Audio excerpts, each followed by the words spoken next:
Welcome to Escaping Purgatory, a podcast where we rewatch Supernatural, then talk it through in the hopes that we can finally escape this show. Join us each week and leave comments on upcoming episodes, and together we can escape Supernatural Purgatory.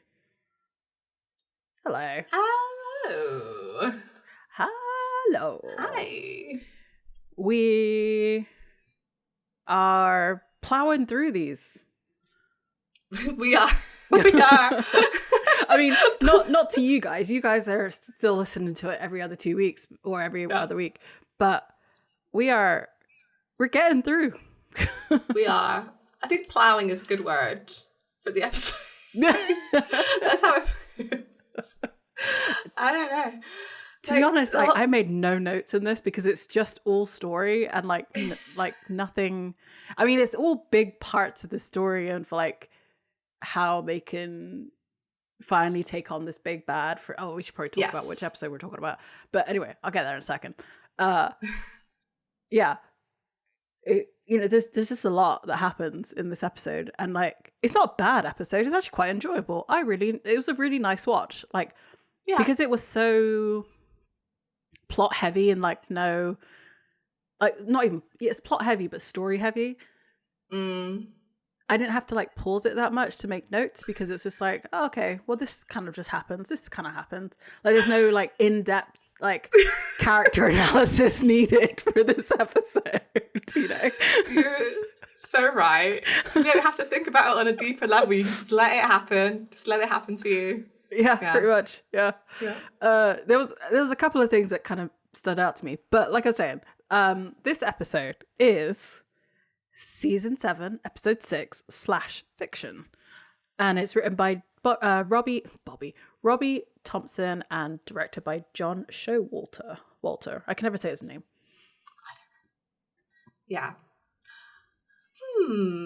Yeah, this one was a lot of plot. I remembered all of this episode actually because I think when I first watched it, it does kind of come out of nowhere. but it does, yeah. When you rewatch it, it's like, oh, it definitely didn't come out of nowhere. Like they've been building up to this for weeks. Yeah. 'Cause we learn a lot more about the Leviathan and like how they work. Yes. I will say that it was like having Jody come into the episode and like having all of this like sort of person changes. I was like, is this actually Jody? Am I freaking out over nothing, or is this going to be like, because we don't know how, like, is more clear now that there isn't like a telepathic connection between the Leviathan. They do have to physically call each other. That's so true. Yeah, it's not like angels where they can like communicate. So it's not like this. Was his name Chet? I don't know. The cheese guy. Yeah, the cheese guy. He can tell other Leviathan where he is. Yeah. So yeah, that was nice, like tension kind of, because it was also like there's also some weird sexual tension, which I guess we'll get to, but like I feel like it was more just sort of general tension as well for the audience anyway. That's so true. I never really thought of it like that. I was just on good faith assumed that she was Jodie the whole time. But that it makes, but then if you take the episode as a whole, you're like, yeah, anybody could be a Leviathan at this point. Maybe she's gonna like eat Bobby's head, right? Because she was in the hospital and the doctor touched her. That's right. So there seems to be an implication that they can switch. Obviously, we don't see it in this episode because the two who are Sam and Dean say, hey, do you want to switch places? And they say, one of them says no. So I'm wondering if, like, once they've copied, can they touch them again, like each other, and then copy them, like copy of a copy kind of thing? Yeah, I know what you mean. Because they definitely can't copy the same person twice without their DNA again, because they make a mention of that at the end of this episode. But right. Yeah, maybe if they touch a Leviathan who's already copying them, maybe they can swap. Possibly. Or it might have just been a Leviathan joke. It could have been, yeah. I don't know. Yeah. I don't quite fully understand the ins and outs of the shape-shifting. I know they obviously need something physical like a physical touch or some kind of DNA to do it. But then once they're actually shifted, I'm not sure what the rules are, you know? Yeah. It'd be interesting to see how much they like play with that aspect in the coming episodes. Or if they do, you know? And I guess like we're kind of seeing here, like anybody could be, like you're saying, anybody could be replaced. So we don't know how many people got replaced as well, right? Like in the population, like how many leviathan are there? And I'm sure they must deal with that in later episodes. Like how many people are we actually dealing with here? Like to what extent, as a percentage of the population now, just like leviathan. And like, so this is the episode that we find out that borax is the thing that gets them. Yeah, so funny to me. And I'm just like, they're literally cleaning up Cass's mess. They have to use cleaning solutions to clean up Cass's mess. It just made me chuckle so much. This one for me, like as a scientist, it's painful. Like borax. And I think the reasoning is, and I think they say this later on, that are like, oh yeah, you've been here since the dawn of time, so of course it would be something man-made that you would have like some kind of weakness to. But like borax isn't man-made. Yep. I think you mentioned this before. Yep. So I have the Wikipedia page open because of course I do, because I didn't want to get this wrong. I wanted to make sure I was right. So borax was first discovered in dry lake beds in Tibet. So it's native to Tibet, Persia, and other parts of Asia, where it was traded along the Silk Road from the 8th century AD. Well, okay. By that reasoning, because it seems like in supernatural land, the Leviathan came about even before any other creation. Yes. They might not have discovered borax at the bottom of the sea because the sea wasn't there. Okay, fine. But it's just that the reasoning they give it's not really the reasoning that it should be. Yeah, like it's fine. It can be. I'm happy with it being like a random mineral. Like that's fine. You know, that just happens to be in like cleaning fluids. Maybe it in some way needs to be mixed with other things as well to make it actually. Is it actually borax, or is it because Bobby gives another name and he's like, just look for anything with borax in it. Maybe it's like, I don't know. I'm trying to be a scientist when I have no clue about chemistry or biology or any of that, because I didn't fail. I did actually quite well in science in school, but it was never an interest. That's fair. I just think there are other like man-made things they maybe could have chosen. But what's really funny about this, and that I'm surprised no one picked up on it, because I know like slime became like a really big trend at one point, is that one of the main ingredients in really good slime is borax. So I'm not saying that they should. No, I'm saying they should have slimed the Leviathan. Oh yeah, for sure. I wanted to see Sam and Dean just flinging slime. I was going to charms in at their faces. We're going along the same lines, because I was thinking like, what's another man-made like product? And I was thinking like PVC. Oh yeah, that's a good one. Yeah.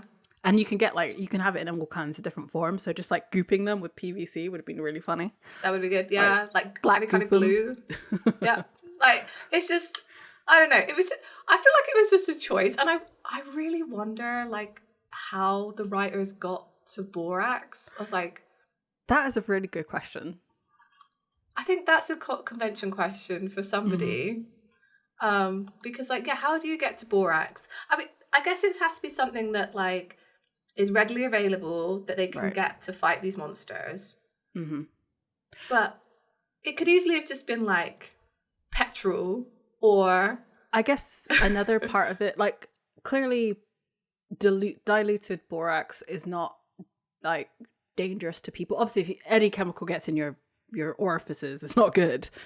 But like, it's clearly not strong enough because Jody puts her hand in a bucket full of it, that it doesn't, at least in this universe. So I'm like, it kind of makes sense that it's something that they can use in a way that's not going to, like, it's like holy water. Like, you can splash it on somebody and it's not going to do any damage, but it will do damage to the Leviathan. Yeah, you're so right. I mean, borax at the worst is like an irritant, right? So if you are making, this is my PSA for the day, if you are making slime with borax and you notice that it's becoming more liquidy again, that's usually the borax coming out. So you should make sure that you wash your hands. And ideally, if you're making any slimes with borax, you should wear gloves as well, because it is an irritant and some people get more irritated than other people using Makes borax. sense. So Jody should not have been putting her hands in that bucket. She should have been wearing gloves. And you should actually... wear gloves anytime you clean, but yeah, you should always be wearing gloves when you clean, because all household chemicals usually have like sodium hydroxide in, they have sodium borate in, they have loads of stuff that will dry out your skin and just irritate it, and like, yeah, just wear gloves, they're cheap. Yep. Exactly. That was my being sensible for the day. That's the we're in our 30s advice, so we can do that people. Now.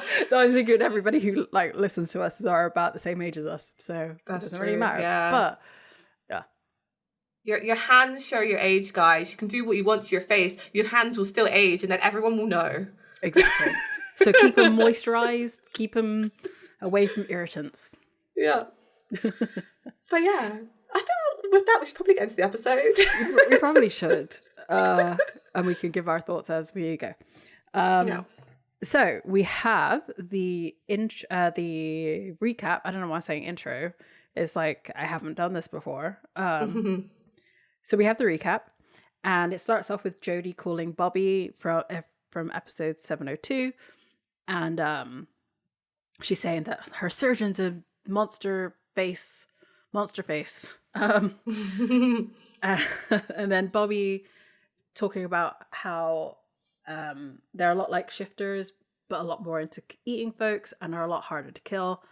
And as he's saying this, they're showing like a montage of all the like different leviathans they've tried to kill and the methods that they've tried, like dropping the car on Edgar, shooting the surgeon, and then Chet getting like whammied by the witch. They also bleed black goo. It's all very much like how they've kind of, they didn't do it so much in this episode, which I appreciate, but the last sort of 5 episodes, anytime the Leviathan come up, they've dumbed it down like significantly. So they've kind of moved past that now. Yeah, they're like, we've told you guys enough. There's a new monster. These are the rules of the new monster. Now you have to remember them on your own. Yeah, exactly. And then there's a lot of the last episodes of Chet like finding them at the end and getting, like I said, whammied. And then we get a little bit about Amy, which gets confronted in this episode in a really dumb way. But anyway, we'll get there. Oh yeah, God. And it's sort of the recap ends with "We're good, right?" And Dean just saying, "Yeah, we're good." No, I'll say my piece about that at the end of the episode. I'm going to save it and save it inside. Yeah, we only touched on the plot points of this episode so far. We'll get to the quote unquote emotional stuff when we get there. Those chick flick moments. Yeah, which seem to happen a lot. So we're in a bank. I didn't catch the name of the bank until they actually said what it was. And it's First Bank of Jericho. Yeah. And Sam and Dean look kind of nervous. Dean goes up to the teller and is very like flirty with the teller. Yeah. Who's named Megan. And he's like, "I don't have an account here, but I'd like to break up this $100 bill." And she then turns around and is like, "Yeah, I'm sure we can do that for you, Dean." Like, all very sorry, this is a complete like distraction, but it was in this episode that I was like, oh yeah, Jensen's like in his 30s now. He looks good. Because I guess I've been seeing a lot of, because I've been watching a few like supernatural reels on Instagram. I've been getting a lot, and I'm seeing a lot of season 1, and I'm like, Oh, yeah, he's aged, but aged well. So anyway, Yeah. that was this episode highlighted that for me, and I think it's just because he's like got a beard and stuff, or like quite a strong stubble. Yeah. Yeah, no, I agree, because like looking back at season 1, season 2, like, oh, they're babies. Yeah. They're little babies. They are. And now it's like, ooh. The men. They're fine.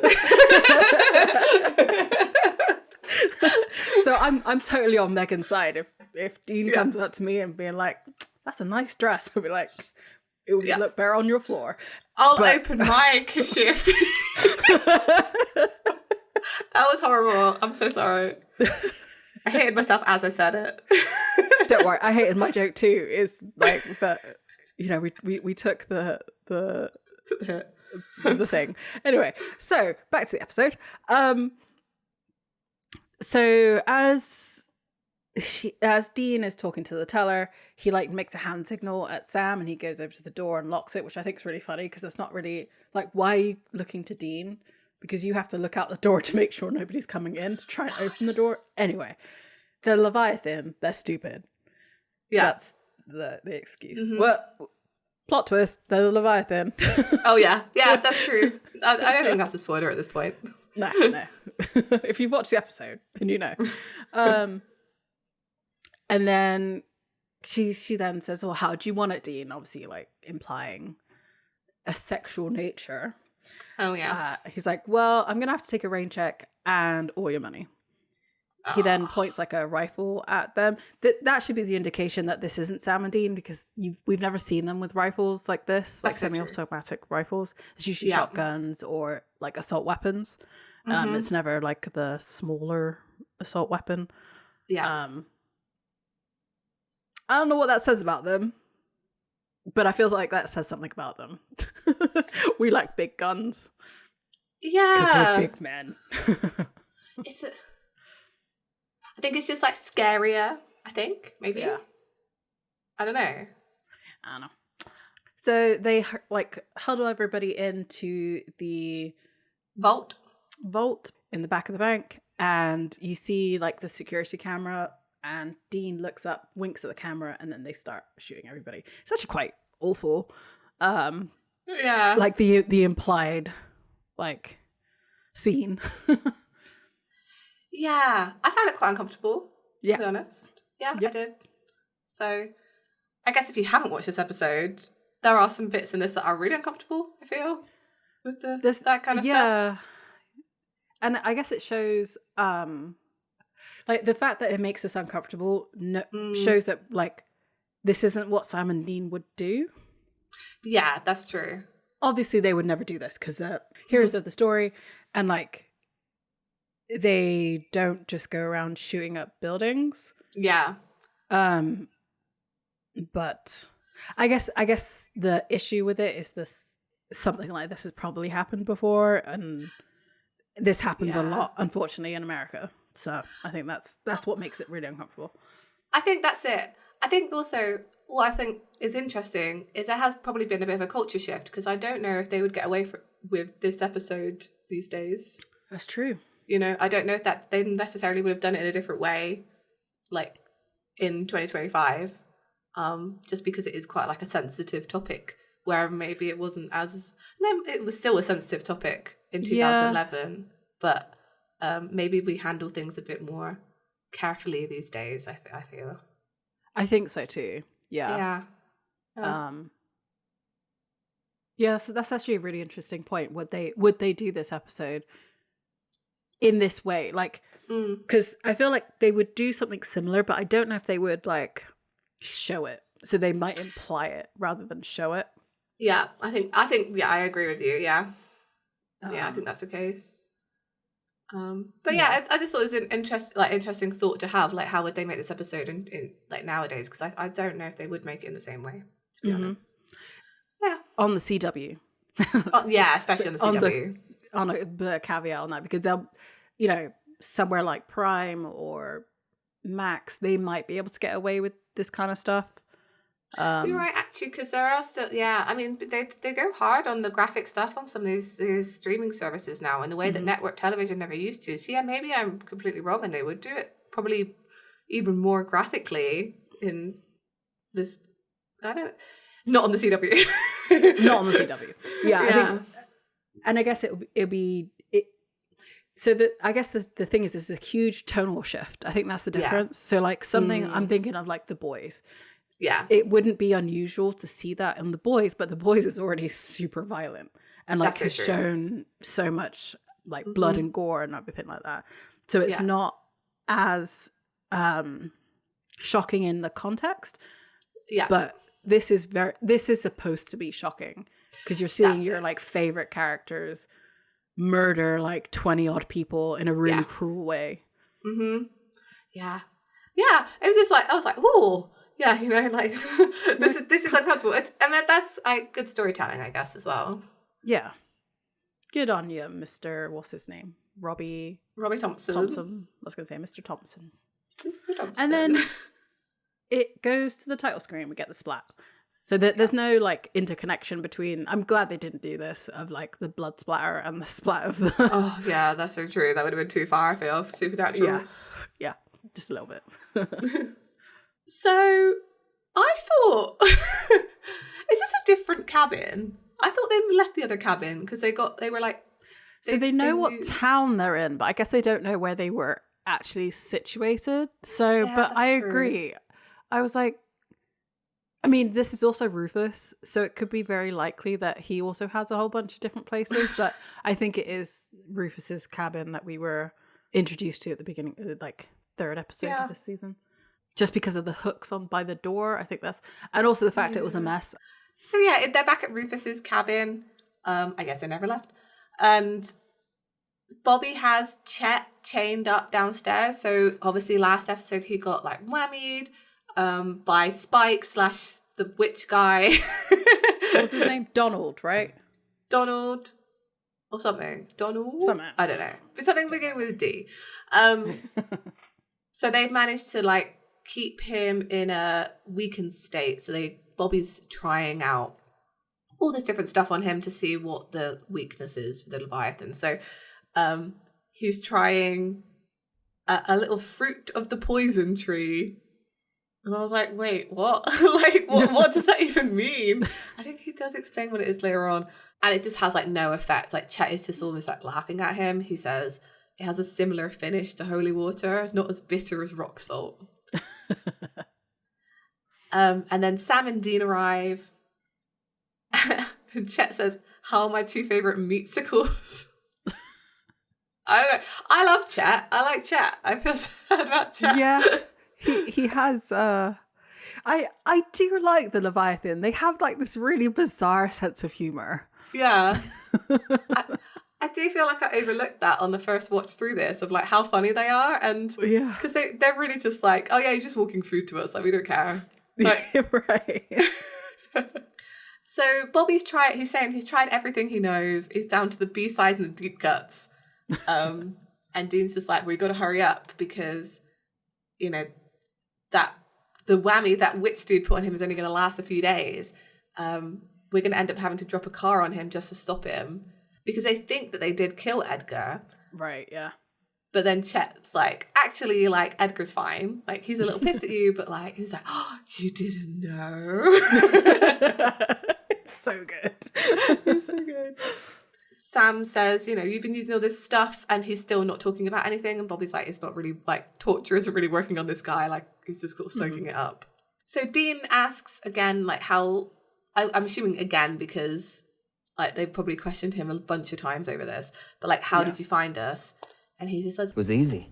I used pattern recognition software and a basic heuristic algorithm to track your known aliases.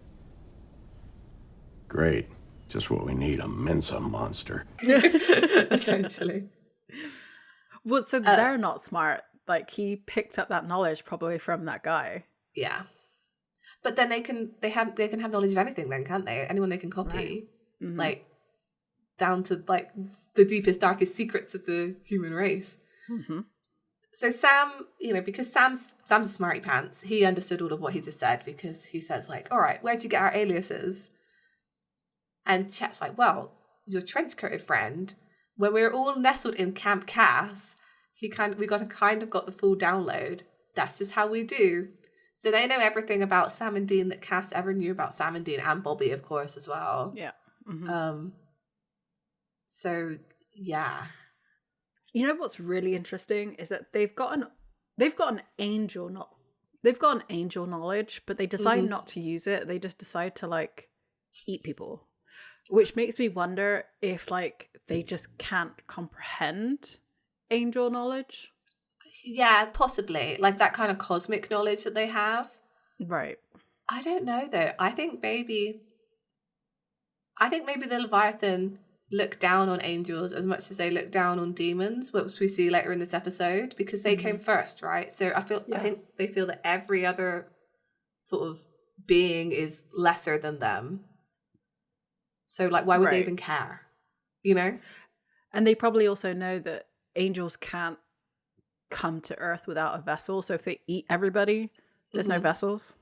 That's so true as well. Yeah. So they're kind of like, the angels aren't really a threat to them. And plus, they have their own stuff going on, which they would have known from Cass anyway. Because Raphael's gone, Cass is gone, so Heaven's essentially leaderless now. Right, yeah. So they'll just be infighting or like running around like headless chickens. Mm-hmm. They don't have time to come and sort out them eating everybody on Earth.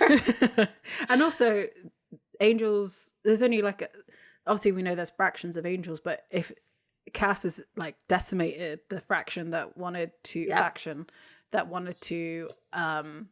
restart the apocalypse under Raphael, well, you just have the angels that kind of just want to be, I don't know, angels.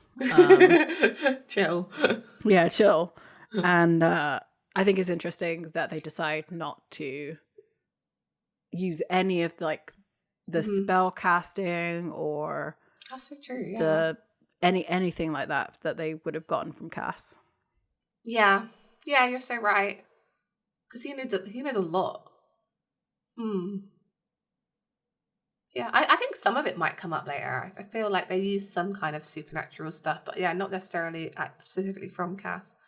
It's just interesting how they're so focused on Sam and Dean, and I kind of wonder if like Cass kind of imprinted on them in a way. Yeah, I think so. And I mean, well, the thing is, they've seen. So I saw this this Instagram reel, anyway, and they were talking about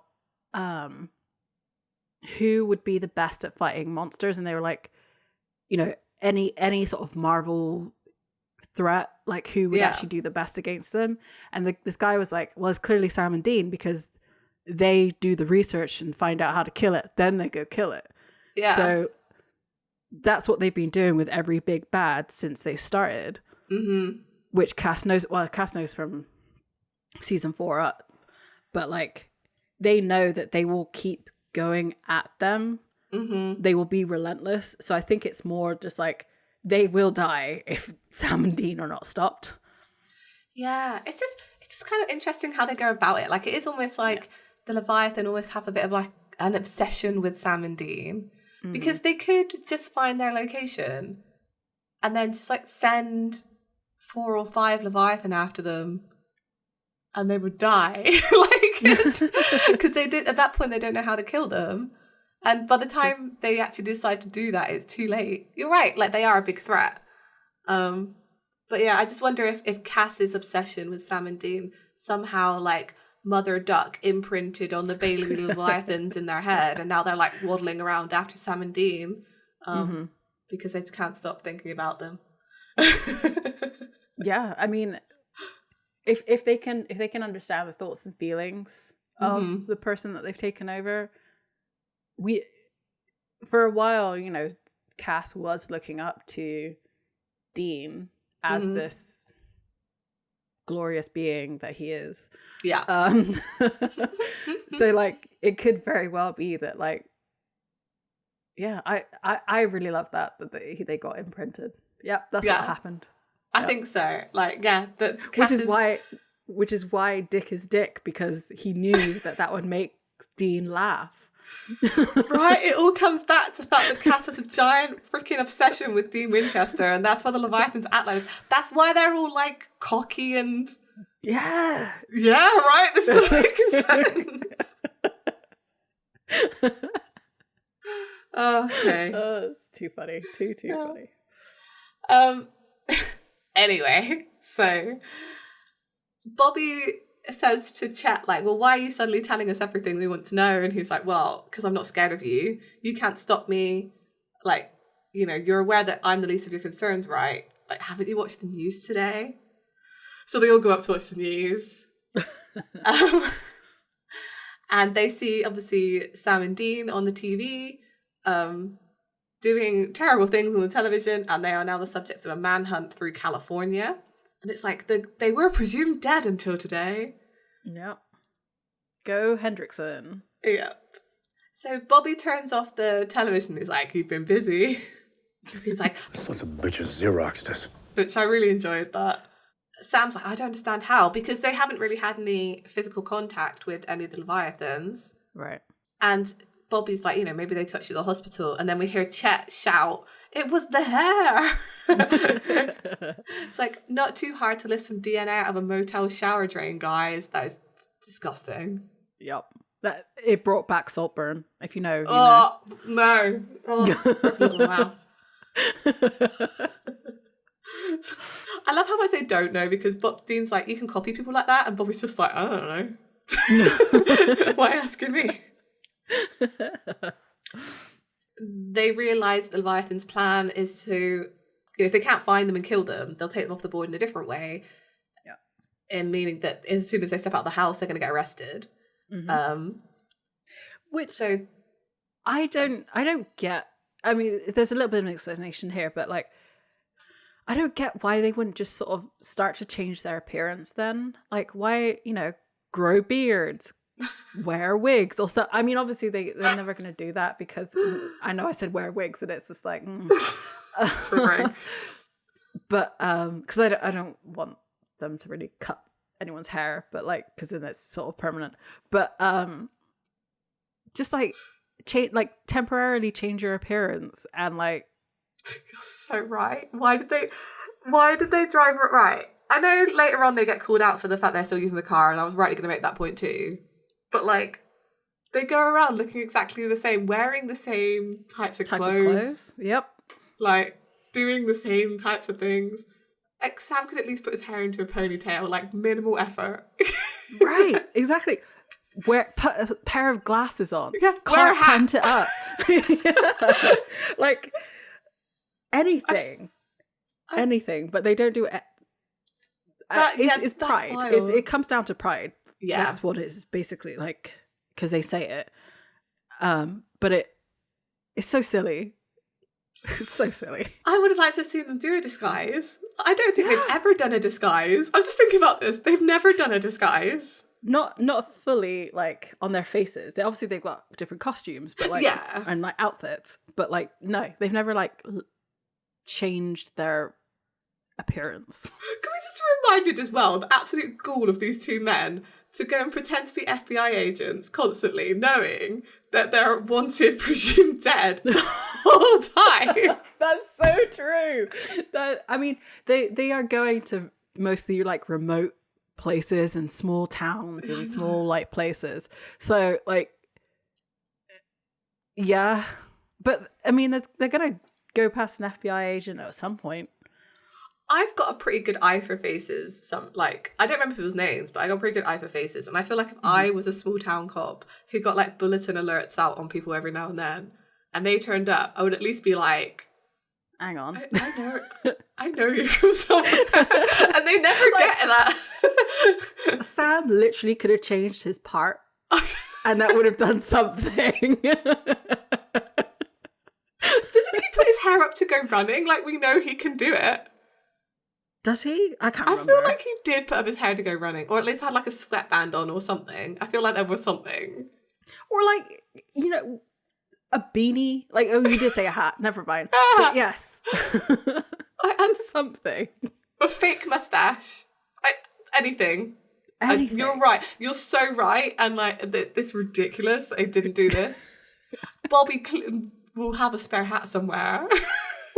Right, he has a whole bunch for sure. And just like, why you have your FBI suits, you can just like not wear the jacket and just have like a white shirt and like trousers and look like Mormons, but that's fine. But this is the biggest plot hole in Supernatural.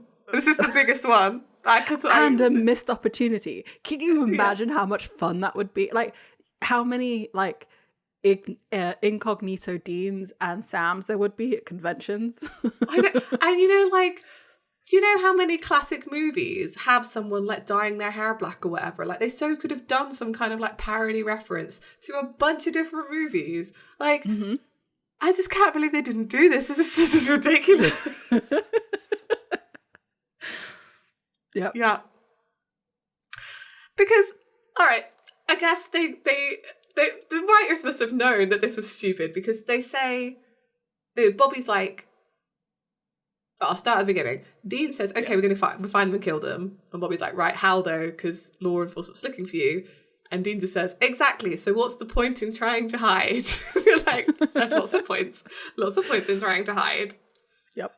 The whole situation they eventually get in could have been avoided because their exact copies were over the road from them, who would have been picked up instead of them. Yep. I just cannot believe this. Yeah. Even Chet is laughing at them.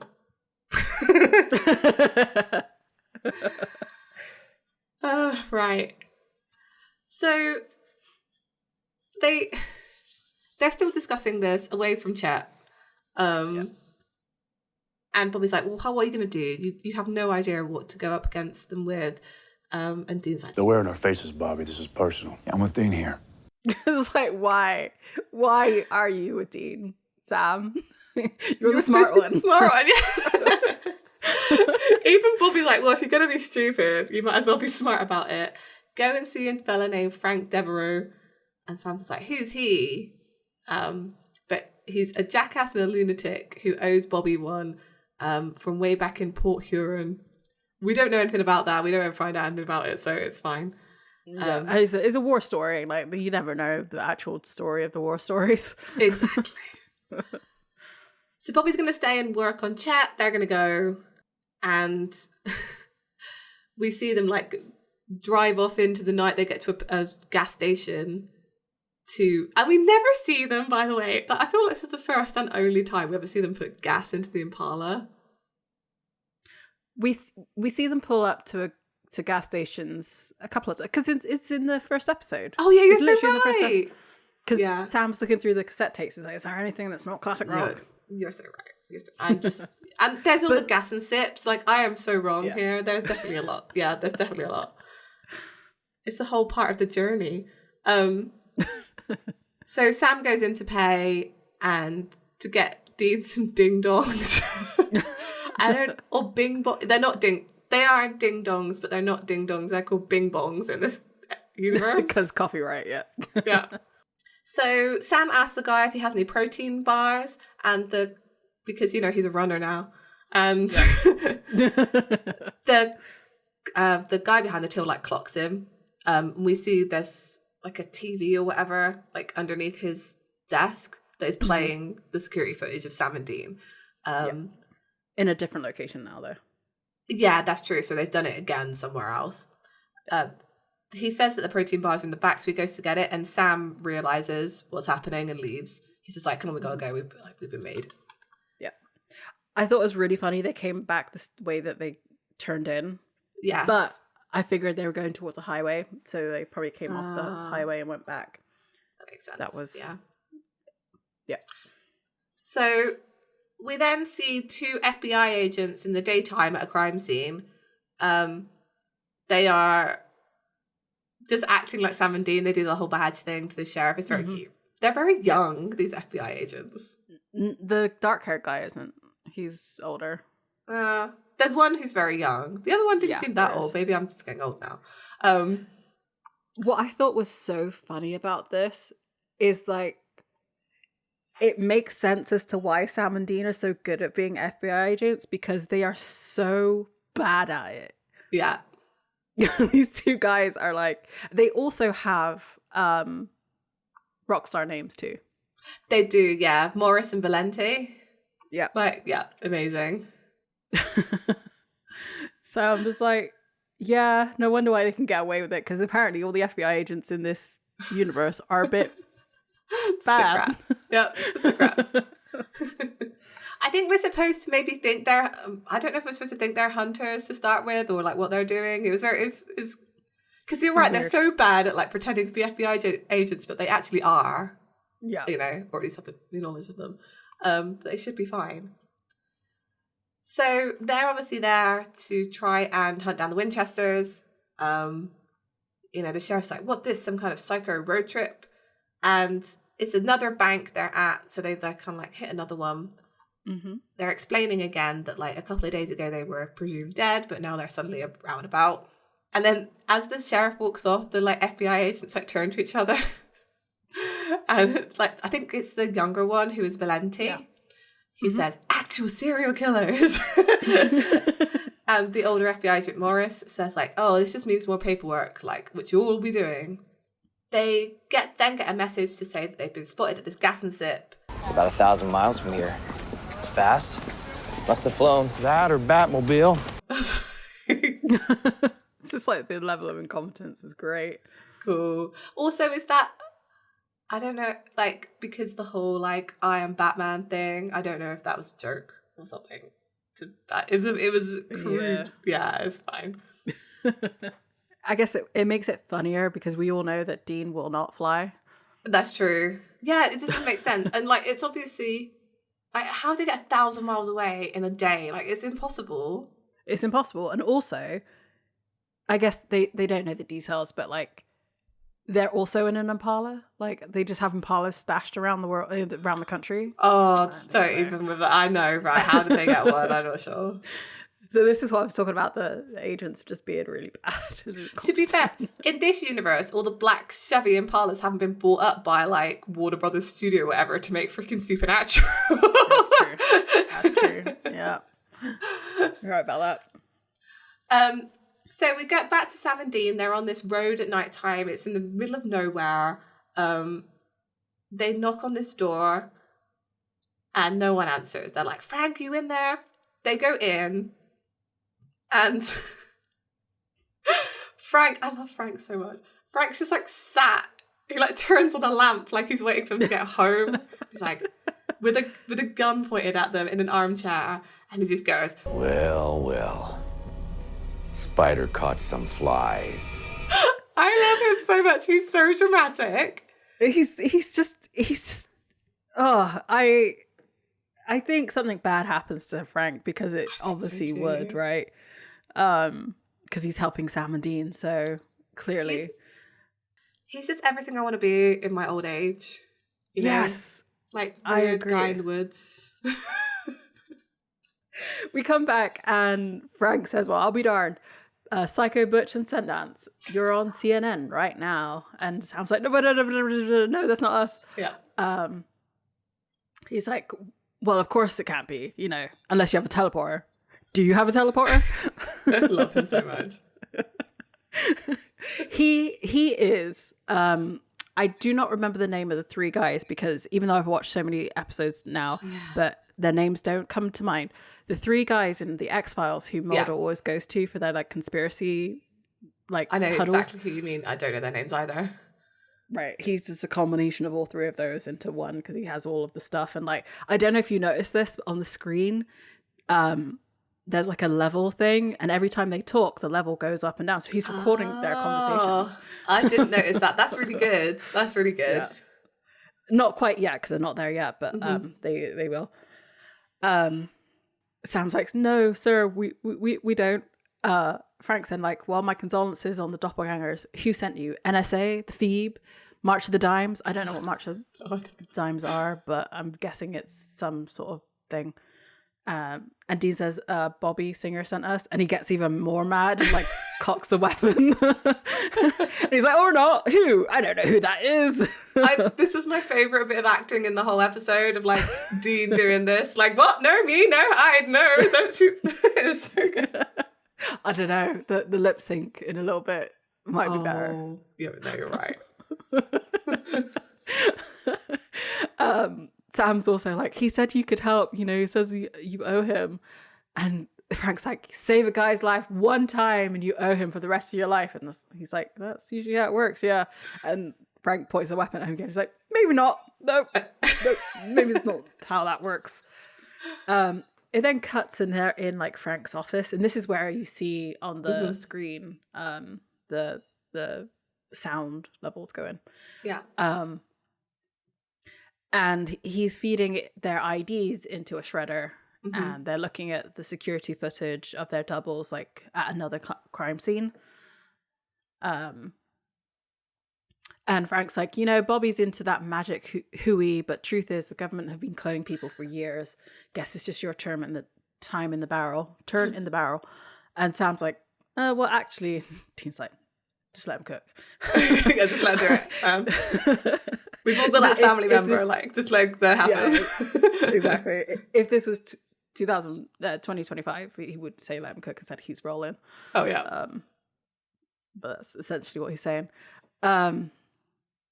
So Frank's like, you've been busy beavers. You're number 2 on the most wanted list. Quickest climb on the charts since Donna Summers, which I thought was really funny. Yeah, that's right. And Sam's like, so what do you think we should do? And he's just like, Cuba's nice.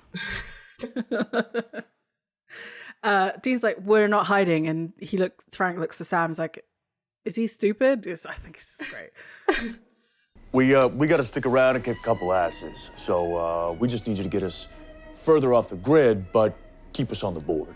And he's like, well, the first thing we've got to do is wipe all your old aliases. No more rock shout outs. It's Tom and John Smith from now on. And no plastic. Cash only, and change your phones on he like throws them a phone. A very frequent non-schedule schedule. And also stay out of view of the 200 million cameras the government has access to. Okay? And he's like, 200 million? I think it's really funny because obviously Dean is not very tech savvy. Yeah. So he doesn't realize that there are that many. Yeah. Like, across the whole country, like, sure. I mean, to be honest, that doesn't sound like enough. Like, it's way more now as well. Like, I think everyone has a camera on their phone. Like, yeah. It's wild. Yeah. Yep. So then Frank takes out a laptop from the bag and he goes, is this your laptop? To Sam. And he's like, yeah.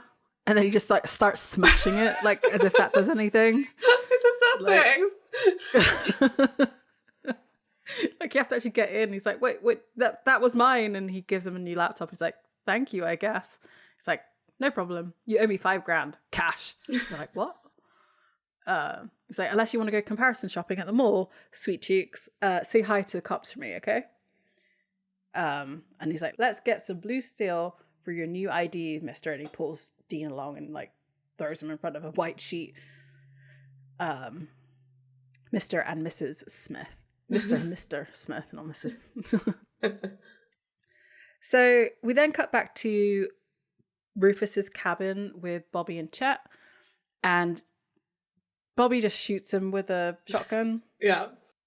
And it doesn't affect Chet whatsoever. He's just like, do it again. Bobby's like, you bleed black snot, sure, but you bleed, you can die.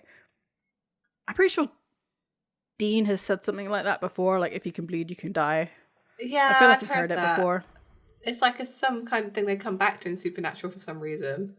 Yeah, I guess it's almost grounding, right? Like if you can, like you're not so out there, that we can't get to you. Yeah. It makes me wonder if like, I don't. Well, I guess death isn't really their friend right now because like of all the people he would know how. Does he know how things die, or he just because he's death he could just kill them? I don't know. But they got the books, haven't they? They got the books, so Death would know how. Yeah, I guess so. Yeah. No. So Chet just keeps chatting, and Bobby just tells him to be quiet, and like Chet just carries on talking, and then he finally chops the head off. Like, I don't know why it took them this long to chop the head off. I mean, maybe because it. Oh no! Why wouldn't you do it? I thought about this. I think it's because they wanted to try and get information from him first, and they kind of have it now. And I guess Bobby thought it might work, but then I don't know. I feel like if you could drop a car on somebody and they walk away from that, like maybe chopping off the head won't work, but they could. I don't know. It would have been one of the first things I tried. Right, exactly. Because then if it's dead, if the thing's dead, the thing's dead. Yeah. Surely you go through the list of like known monsters and their weaknesses, and they just start trying all of those. And like very high on that list, you have vampires. That's true. Yeah. How do they kill the shifters? I don't even remember. Silver, I think, right? The silver, yeah. Feels like. Mm-hmm. Yeah. And I was like, hot damn, well, that's something. So they go back to Frank's house, and Frank gives them their new IDs as Thomas and John Smith. Mm-hmm. I wonder who got stuck with John. oh, you're right. Oh, neither of them would have wanted it. That's, So then Frank's sort of saying that he's marked down all the spots that they've hit. And it's like, such a random pattern. He's like, no clue, I can't see it. And Sam's like, oh, it seems random. And he's like, Frank says, little tip from a pro. There is no such thing as a random series of robbery murders by your evil twins. Well, have yourself some uppers and look. No. Have yourself some uppers and look at that some more. And they like thank him, and he's like, why? Sending you to your death, your doubles want to be on camera. It'll put you into the line of fire. I'd lay low because I love life and its infinite mysteries, but you two want to be dumb?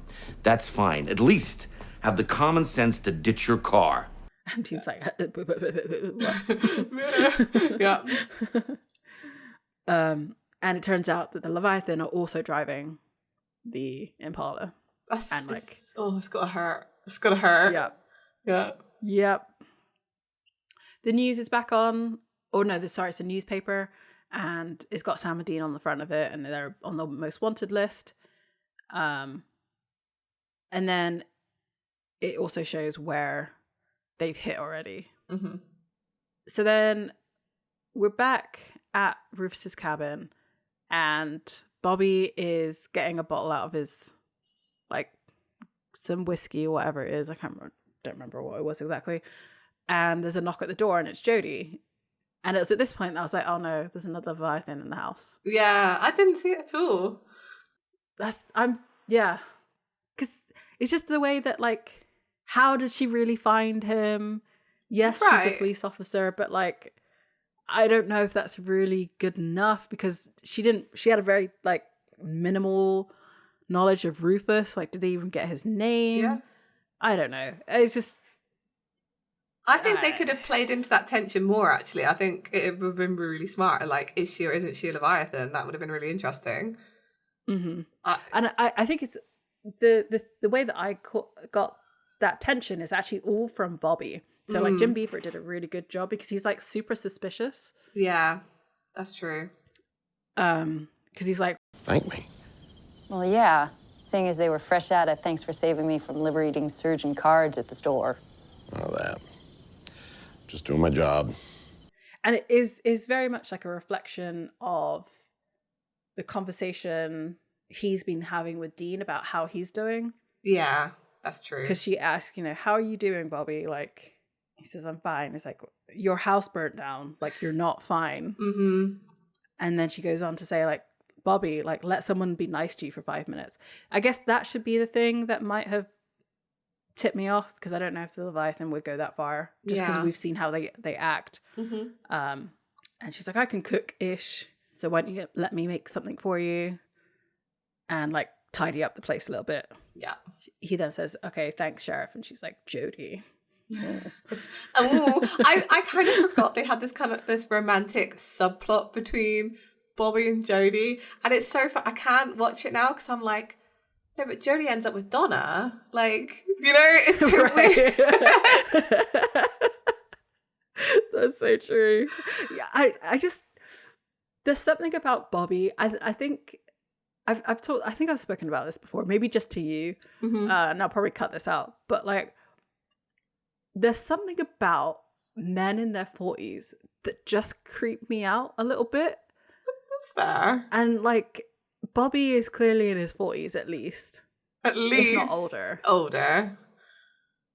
Oh no, yeah, he's actually a lot older. I think it's just like old people flirting is just weird to me. One day Like, you'll do be that old you? person. I know. And, I hope I'm flirting then too. But, like, I'm not there yet, so I can still find it weird. I think as we go through life, this is my other life advice for the day. I think as we go through life, we find watching people our parents' age flirting really uncomfortable. Because I think when you were younger, it was probably people in their like 30s, 40s. And now, like, as you get older, now it's people in their like 60s. Like, and it's uncomfortable. Yep. I agree. Yeah. And I think that's why. But there is very much like a desexualization of older people as they get older as well, which I feel like they probably don't appreciate. That's true. And they do say that, like, you almost become invisible as a woman once you like hit 50, right? Like, it's just so I'm all for the old people. Let them bang, it's fine. Yeah, true. And I think the thing is, though, is that this is trauma bonding, right? For Jody, for Jody. Like, it's like hero worship kind of thing, and I'm just like, no. And also, we also know where Bobby ends up in this season, so I think it's just like another like kick in the teeth. Yeah, I just feel like Bobby Singer has real like I could fix him energy, that women are attracted to. Yeah. He's got that neighbor as well, and it's like, I just want to cook him a hot meal and like make him go to bed. Yeah. You even see that with why can't I think of it? Ellen. Yes. In that episode, she is a caregiver or caretaker of Bobby. Yeah. And it's just like, and even his wife was made pie and all this kind of stuff and was a homemaker and all this thing. So it's just like, Bobby, you kind of had to get with the times, man. Learn how to cook. Well, he does know how to cook though. I feel like this is from how, I don't know if this is just a reflection on how Supernatural are writing women, but I feel like the women who are trying to get with Bobby are enforcing those gender roles on him because he's actually fine by himself.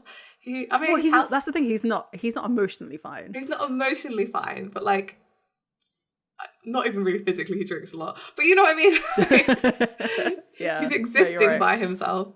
But Supernatural very much writes women as mothers in all of the capacity, and if you can't be a wife in Supernatural without being some kind of mother, I feel so.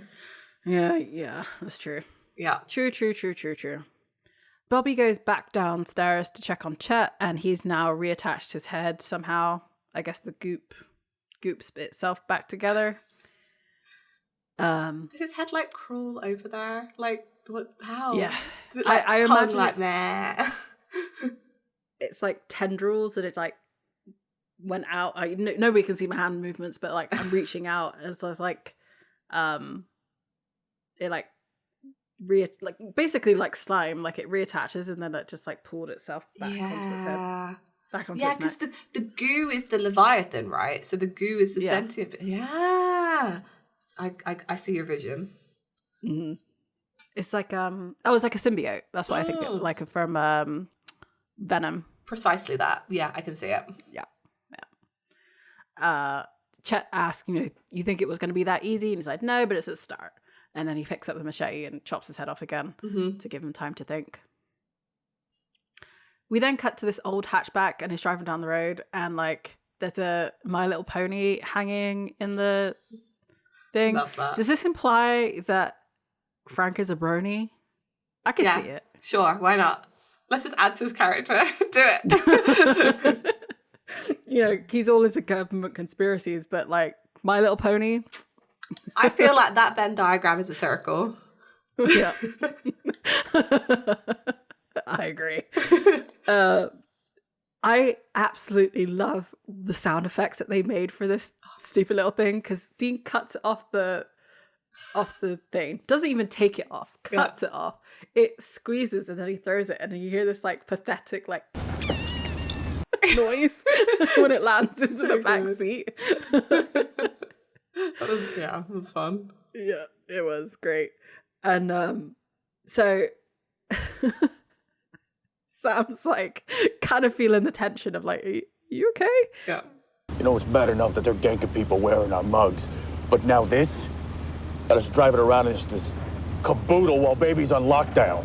It's temporary, Dean. Nobody puts baby in a corner. You know that's a line from Swayze movie. Swayze always gets a pass. Sure, Swayze gets a pass, Dean. Sure. You've definitely watched Dirty Dancing. Yeah, too many times. I mean, to be fair, that is that one that line is from. I just realised I'm so stupid. Yeah, I thought you knew that. I don't know why, but I was just thinking about Ghost. Whenever someone says Patrick Swayze, I always think about the movie Ghost. Really? Yeah. So I always think about Dirty Dancing. Yeah. So I think And do you know, I've never watched Ghost, but I have watched Dirty Dancing. that's funny. I've never watched Ghost either. So I think that's why. It's just so overused, that pottery trope. I guess so, yeah. Yeah. Ugh. And Sam's like, all right, well, do you want to like listen to some tunes? And he turns on the radio and it's Air Supply, All Out of I Love. love this song so much. And like, clearly it's a love song to baby. Yeah. Dean's going through some stuff. He really is. And he's like, I can turn it off. And he's like, no, it's fine. And then like, it slowly, it's so, you know, something's about to happen because they don't cut away to anything. Yeah. Like, this is why they made the episode so snappy, so they could spend so much time doing this. Yeah. Which I love. I by the appreciate way. it so I hard, think that's perfectly fine. Yeah. Because he starts to lip sync along to Yeah. the song, but not just any. It's a very much like lip sync for your life, emotional ballad to the fact that he has lost his car for the time being. And like, Sam slowly looks over to him and is like, what are you doing? And he kind of stops and looks away. I'm just, all of this is happening while they're driving down the road too. Yeah. Like, he's not paying attention. He's got his eyes closed. He's looking away, not looking at the road or anything like this. And I'm just like, if I was a passenger in that car, I'd be terrified, to be fair. So I'm laughing so much, my jaw is like, or smiling so much, my jaw is because it's so silly. And like, he then starts up again when Sam looks away, and then looks back, and then Sam's like, "Now I've had enough of this. I can't deal with this." And turns off the music. If you have the DVD copy of that, there is an outtake of like Jensen fully just like singing that, like going full at it. Nice. in the scene. It's really good. It's really good. Yeah, it's really, really good. Go and watch it. If you can't find it, I'm sure it's on YouTube somewhere. But like, it's great. I really, really enjoyed it. I watched it because it was like, what is this like deleted scene or whatever? And it was just like presenting Jensen Ackles singing all that. Well, yeah. It was Eye of the Tiger all over again. Yeah. I feel like I could do this as a karaoke song. Yeah, it's pretty good. Yeah, it's a pretty good one. I feel like it's a good in range song for me. Yeah. It's so good. It's very, very good. I wonder, right, it makes you think, like, as a child, because I bet, like, Dean often was sat in the back of the Impala, like, with some headphones on or whatever. I wonder how many times he got told off for, like, lip-syncing to stuff or, like, singing along on the radio to things. So many times. So many times. So many. Yeah. He wanted to be a singer. He wanted to be a bar star. Yeah, why not? I think Dean, I've never seen it written that, you know, fanfic or whatever, that Dean's a wedding singer, but I feel like that would be like the perfect job for him, right? Yeah. And everyone says like mechanic and stuff, but like wedding singer. Wedding, yes. Yes. Because he loves love. He loves love. Yeah. Yeah. 100%. He would love it. He'd wear a cowboy hat, because of course he would. Yes. Yeah. Yep. Yeah, he would do like classic rock and country. Yeah, 100%. You know? Yeah. That'd be... Someone write that for me. But we cannot have the episode that's coming up in 2 episodes. No. Season 7 time for a Oh wedding. yeah, no wedding singer at that wedding. That wedding was travesty. Yeah. Yes, it was. So with Sam switching off the music, he can now concentrate on the map. And because Sam is a smart boy, he realizes that all of the places that they're going are places where they've had cases, and it's like in order since they've come back together. Like, you never want to get your life saved by Sam or Dean, right? Because this is one of a few times that they go back over their old cases, or like some big bad goes back over their old cases to go like punish them. So once they're involved in your lives, like even just briefly, like you're just screwed. It is so true. Like, I've had multiple conversations with people about Supernatural and like, oh, would you ever want... I'm like, no. As soon as I see them, I would leave because that means someone's gonna die. Yeah, and I don't want it to be me. Exactly right. Exactly 100%. That is true. They don't need to come and save me in my house. I'll deal with it. It's fine. It's fine. I can do it myself. It's all right. I've got Google. Yeah, exactly. So I also thought that like this, there's so much about something that you'd said in the Amy episode 703 of like looking back but forward, so like end of the season, looking back at season 7 and picking like right. I think the issue that they start having is that they start doing this more, as in going back into their old cases or back into their old life, but it's always done in a way that like doesn't further this. I don't know. It always seems a bit like out of left field, whereas this one feels right. Yeah, because this makes sense. Because if you think about it, these are the places they would have been seen before their presumed deaths, right? Right. So they're going back over the old ground before like whatever happened to them. So it's kind of easily, and also it's like the leviathan want to be found by Sam and Dean because ultimately they want to, you know, eat them. So or you know get them arrested. And I also I'm talking in terms of just like the story, not trope. What am I trying to say?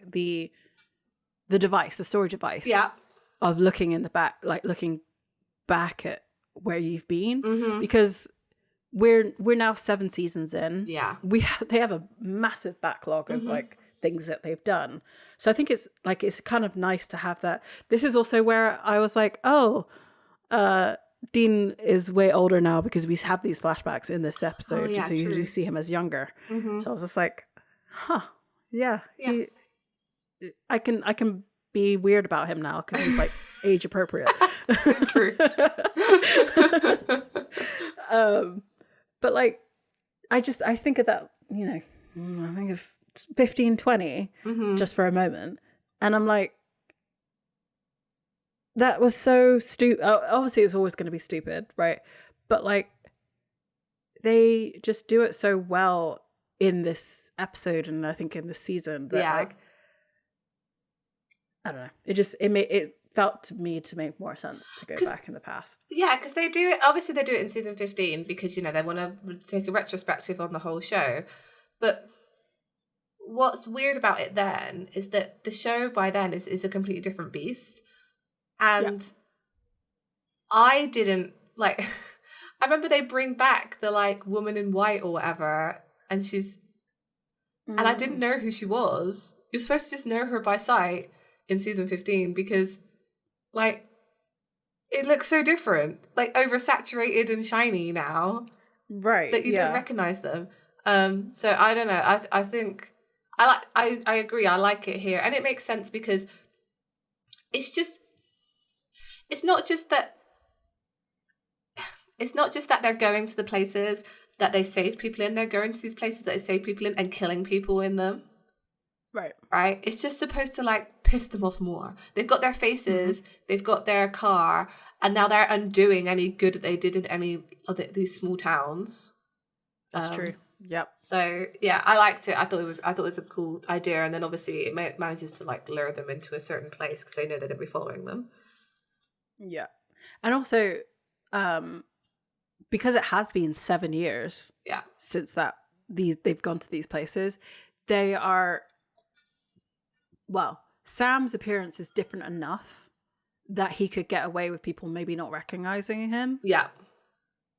So, like, straight away. And, like, a lot of the things they did, it was only, like, affects a small amount of people.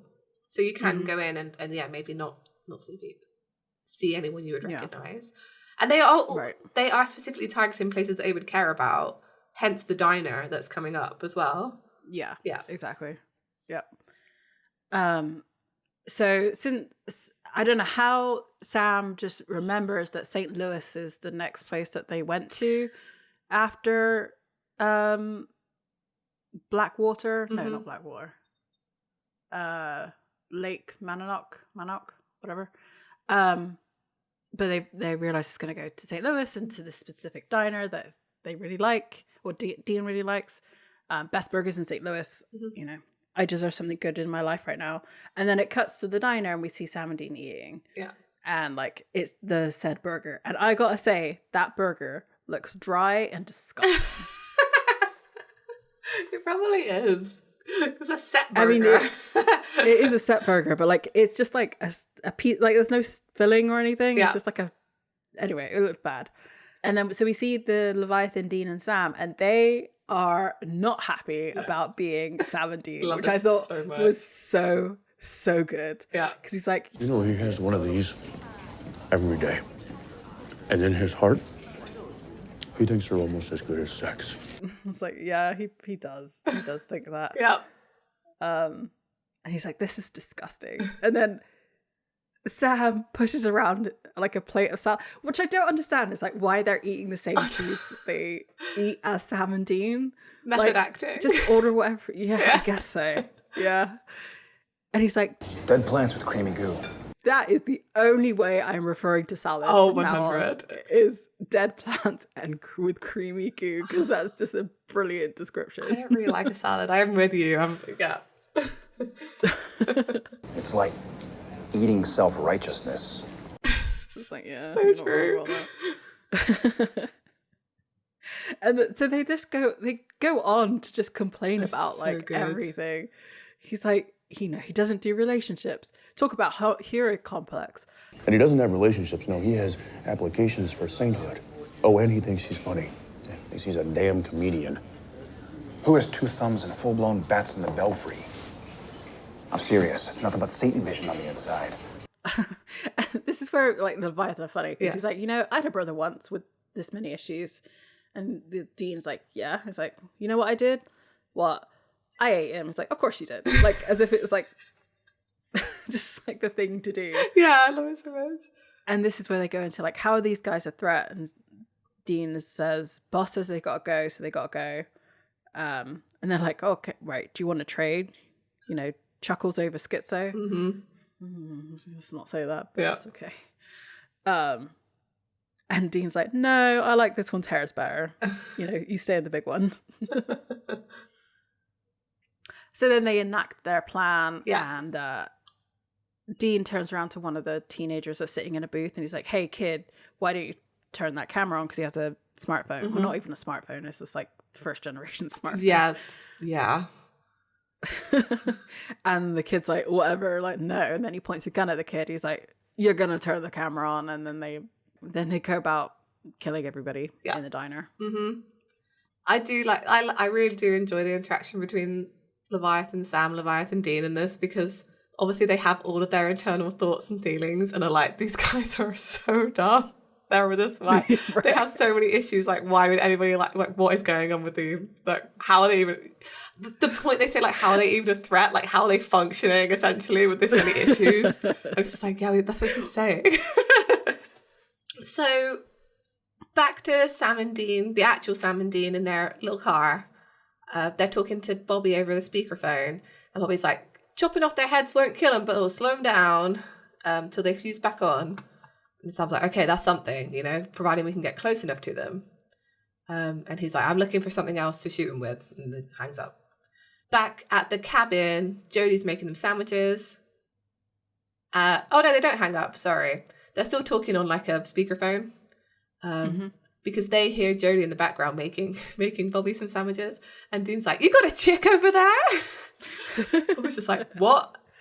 He's like, "No," like a teenager. It's really cute.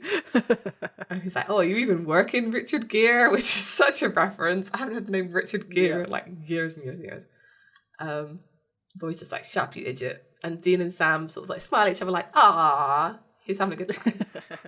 Yeah. Bobby asks where they're off to next, and they say St. Louis. And Bobby's like, "Oh no, don't go there, it's too late. Like, they already hit her diner there." And Dean's like, "Connor's diner?" Bobby's like, "Yeah, how'd you know?" And he's like, "Lucky guess, all right," you know, because it's a place I really like. So they're going to Iowa next, because that's where the next case was.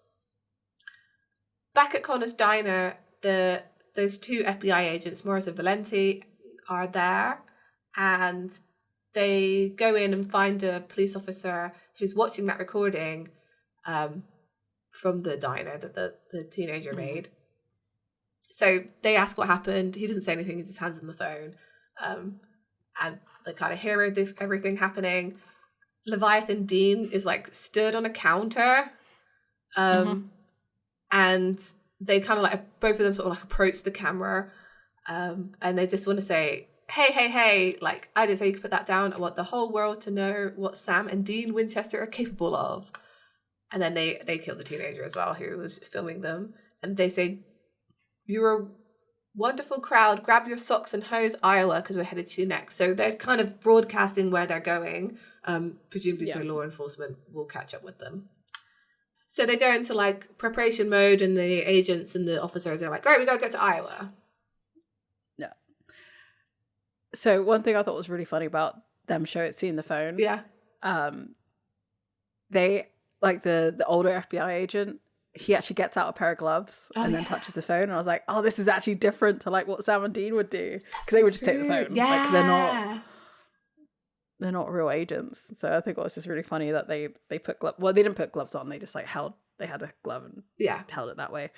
But like, yeah, I was like, oh, so you can just like, you know, put gloves in your pocket and use them. Yeah. That's amazing. Not have to touch anything. That's a really nice little touch, actually, that I didn't notice. Yeah, because you're so right. Sam and Dean just don't have them to hand. Unless they're doing an autopsy, that's the only time. Yeah, but they would get them in the that they would be given to them. Yeah, true. They don't just carry them, which is a very good point.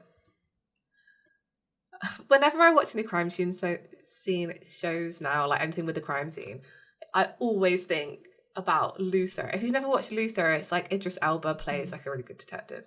But there's a bit right at the beginning of one of the first episodes where he's like, "Oh, you know, I always put my hands in my pockets to stop myself from touching anything in a crime scene." And it's like, that is such a good it's like, that's such an easy thing to do, and such a good thing to do that you don't see other people do on TV shows. And I'm like, they should all be doing that. Yeah. I don't know. You see them with a pen and like moving stuff with pens and stuff, but like, no, don't touch anything. Whoever wrote Luther is also clearly annoyed at people like on other crime scene shows, because he's like, "No, I'm going to write this." Anyway, so back at the cabin, Bobby is still torturing Chet. He's going to electrocute him. This was a good, like, I'm surprised again he didn't go to this earlier, because that's what got the like Khan worm out of his body. That's true. Yeah. And that's related to Eve, who's related to Leviathan. So like electricity. And as he goes to do it, like his own hand or whatever, his own, like skin touches Chet, and Chet morphs into Bobby. Yeah. And he says, "Does this skin make me look fat?" So rude. Bobby's just like, "Balls!" So now Chet has everything in Bobby's mind. He's like, "Oh, it's pretty dark in here. High school dropout, a drunk like your daddy before you. And, oh, you and your dad, that's a can of scorpions. Your favorite singer is Joni Mitchell." And I'm like, I can see that. I can see that for Bobby. Yeah. Oh, Bobby, you are 10 pounds of sad in a 5-pound bag. Aw. We all know that Bobby is sad. Come on. Yeah. So Sam and Dean, the real Sam and Dean, are in Iowa. Walking around. Just walking around. Oh my God, they're so dumb. Like, they're so dumb in this episode. They deserve to get caught. They deserve to be eaten. Yeah. But then we see the Impala, but not the Impala, not Baby, just an Impala, with Leviathan Sam and Leviathan Dean come and park up on the other side of the road. And Sam's like, no, this is weird. Wait, why didn't they take the Impala? Good They point. take the hatchback, but they don't keep the Impala. Yeah, because even Dean says, like, those are nice wheels. Once it's over, I'm stealing those rims. Like, yeah, steal the whole thing. You got spare parts there, man. Free spare parts. Do you know how much classic car parts are? Maybe that. It's the principle. Maybe he got Bobby to tow it. Yeah, I feel like it's the principle of it. Like, you know, like cheating on Baby. Yeah, I guess so. But like I said, spare parts. Yeah. So Dean calls Bobby again and says, like, we found them, essentially. And it's just like, it's like looking in a funhouse mirror, because Leviathan Dean even goes around, like, opens the trunk on the Impala. It's super weird. Like, yeah. And Bobby just says, yeah, I know the feeling. So they realise that, like, Bobby doesn't have anything yet, so they're going to have to try and get in close. But as they, like, go to do whatever, of course, the police, like, pull up to them. Yep. And they're like, hands in the air. So, yeah, they get arrested, and Bobby hears them get arrested as well at the same time. And then, like, they look over the road, and, like, Leviathan Dean is in the Impala, and he's, like, winks at them, like, ha, you got. Yeah. So, back to Bobby's, like, Bobby is really trying now, you know, to find something. He's, like, looking through books and stuff, like, getting pretty stressed. And Chet is still, like, psychoanalyzing him. You know, he's like, oh, you got this gruff thing down. Soon more death in an electric chair, ready to die with your boots on. But deep down inside, you still got hope. You've even got a thing for that lady upstairs. Like, tiny parts you think maybe after this is done, you and Miss Sheriff could make your own little cabin in the woods. Which is true. Like, all the things he's saying, like, we know Bobby. Like, he always has hope. He kind of is a bit of an optimist, even when the chips are down and it looks really bad. I think about the last apocalypse. Right. Yeah, I mean, even now, like, he's working nonstop to find hope. Exactly, right. Like, that's just who Bobby is. Yeah. So Bobby picks up the machete again and asks if he's a Browning fan, and Chet's like, who? He's like, Robert Browning, poet. You know, you got that name rattling around up there? And he's like, kind of. Bobby says, Man's reach should exceed his grasp. I like that. That's actually lovely. Browning, after I eat you, I'm definitely going to hit the library. And then Bobby's just about to, like, cut off his head again when something drops in from the ceiling and it starts to, like, burn Chet, like, it's like really corrosive, like it's burning through, like, down to the bone. Yeah. And he's, like, actually scared now because he's screaming, like, get it off, get it off, get it off. Of course, Bobby doesn't help him because he's, you know, he's trying to do this. But we see Jody upstairs. It kind of pans up to her, and she's, like, on her hands and knees cleaning her floor with a cloth and a bucket. And Bobby runs up, and she's like, "Oh, sorry, like, a little spilled something here." And he grabs her and, like, kisses her. She's like, "Oh, okay." And he's just like, "What was in that bucket?" So romantic. Yep. Oh.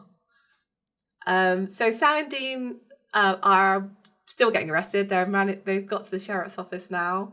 And Sam's like, "Look, you're making a mistake. The real killers are back at the diner." I'm like, why do you think they're going to believe you? Like, right. They've got video footage. You look like the guys because you didn't, like, try to disguise yourself. Nope. So the sheriff's going to call the FBI because Dean's asking for his phone call, and he's like, you know, the only phone call there's going to be is to the FBI. And obviously they separate out Sam and Dean as well, which is really smart. Like, they don't usually do that. And Sam's like, "You're making a mistake," which I also thought was funny. Like, why? I guess Dean's been arrested a bunch of times before. Like, I know Sam kind of has as well, but I feel like Dean's been arrested more than Sam. It's just kind of like, whatever. For sure. Yeah. There's two policemen who are just nameless. They are the ones who, like, handcuff Sam and Dean, and they leave the building, and Leviathan Dean and Leviathan Sam are, like, watching them. and we see them get out the Impala. So we don't know what happens to them, but it's like implied, because then they walk back into the station, the two policemen, and we see a third guy there. And he's like, oh, did you guys forget something? Like, you're supposed to be clocking off, whatever. And then one of them just like goes up and like snaps his neck, and they're like, meh. They do the leviathan thing. Yeah. I can't do that every time we do the transformation. So they ate the police officers. Yeah, so they must be able to switch back and forth, because they ate them, turned into them, but they later turned back into Sam and Dean. Yeah, so I guess there's like a memory for it. Yeah, I think once that particular Leviathan has the memory, like it's not necessarily like a global thing. Mm-hmm. So they can swap them, because why would they not have both taken up the DNA? That's true. And like, I guess what would have happened is, how would they know whose is whose, really? That's also true. Ugh. So they I can't deal with that, like, honestly. Like, cleaning drains is my worst job. It's the worst. I wear like 2 pairs of gloves, and they're not even that bad in my house. Honestly, like, touching wet food is my thing. I can't do it. Deal with it. No, wet food is the worst. Yeah. Okay, I'm gonna stop, because I'm gonna anyway. So we then cut to the sheriff going to Dean, talking about how he wants his phone call, because that's his right. And the sheriff's like, you want a right after you killed all those people? Yeah, right. No, it's not going to happen. And Dean's like, please, like, I didn't, just one phone call. He did his own version of Puppy Dog Eyes. So we then cut back to Rufus's cabin, and Bobby is like leaning over a headless Chet whose body is like burned to a crisp. Yeah. And his phone rings.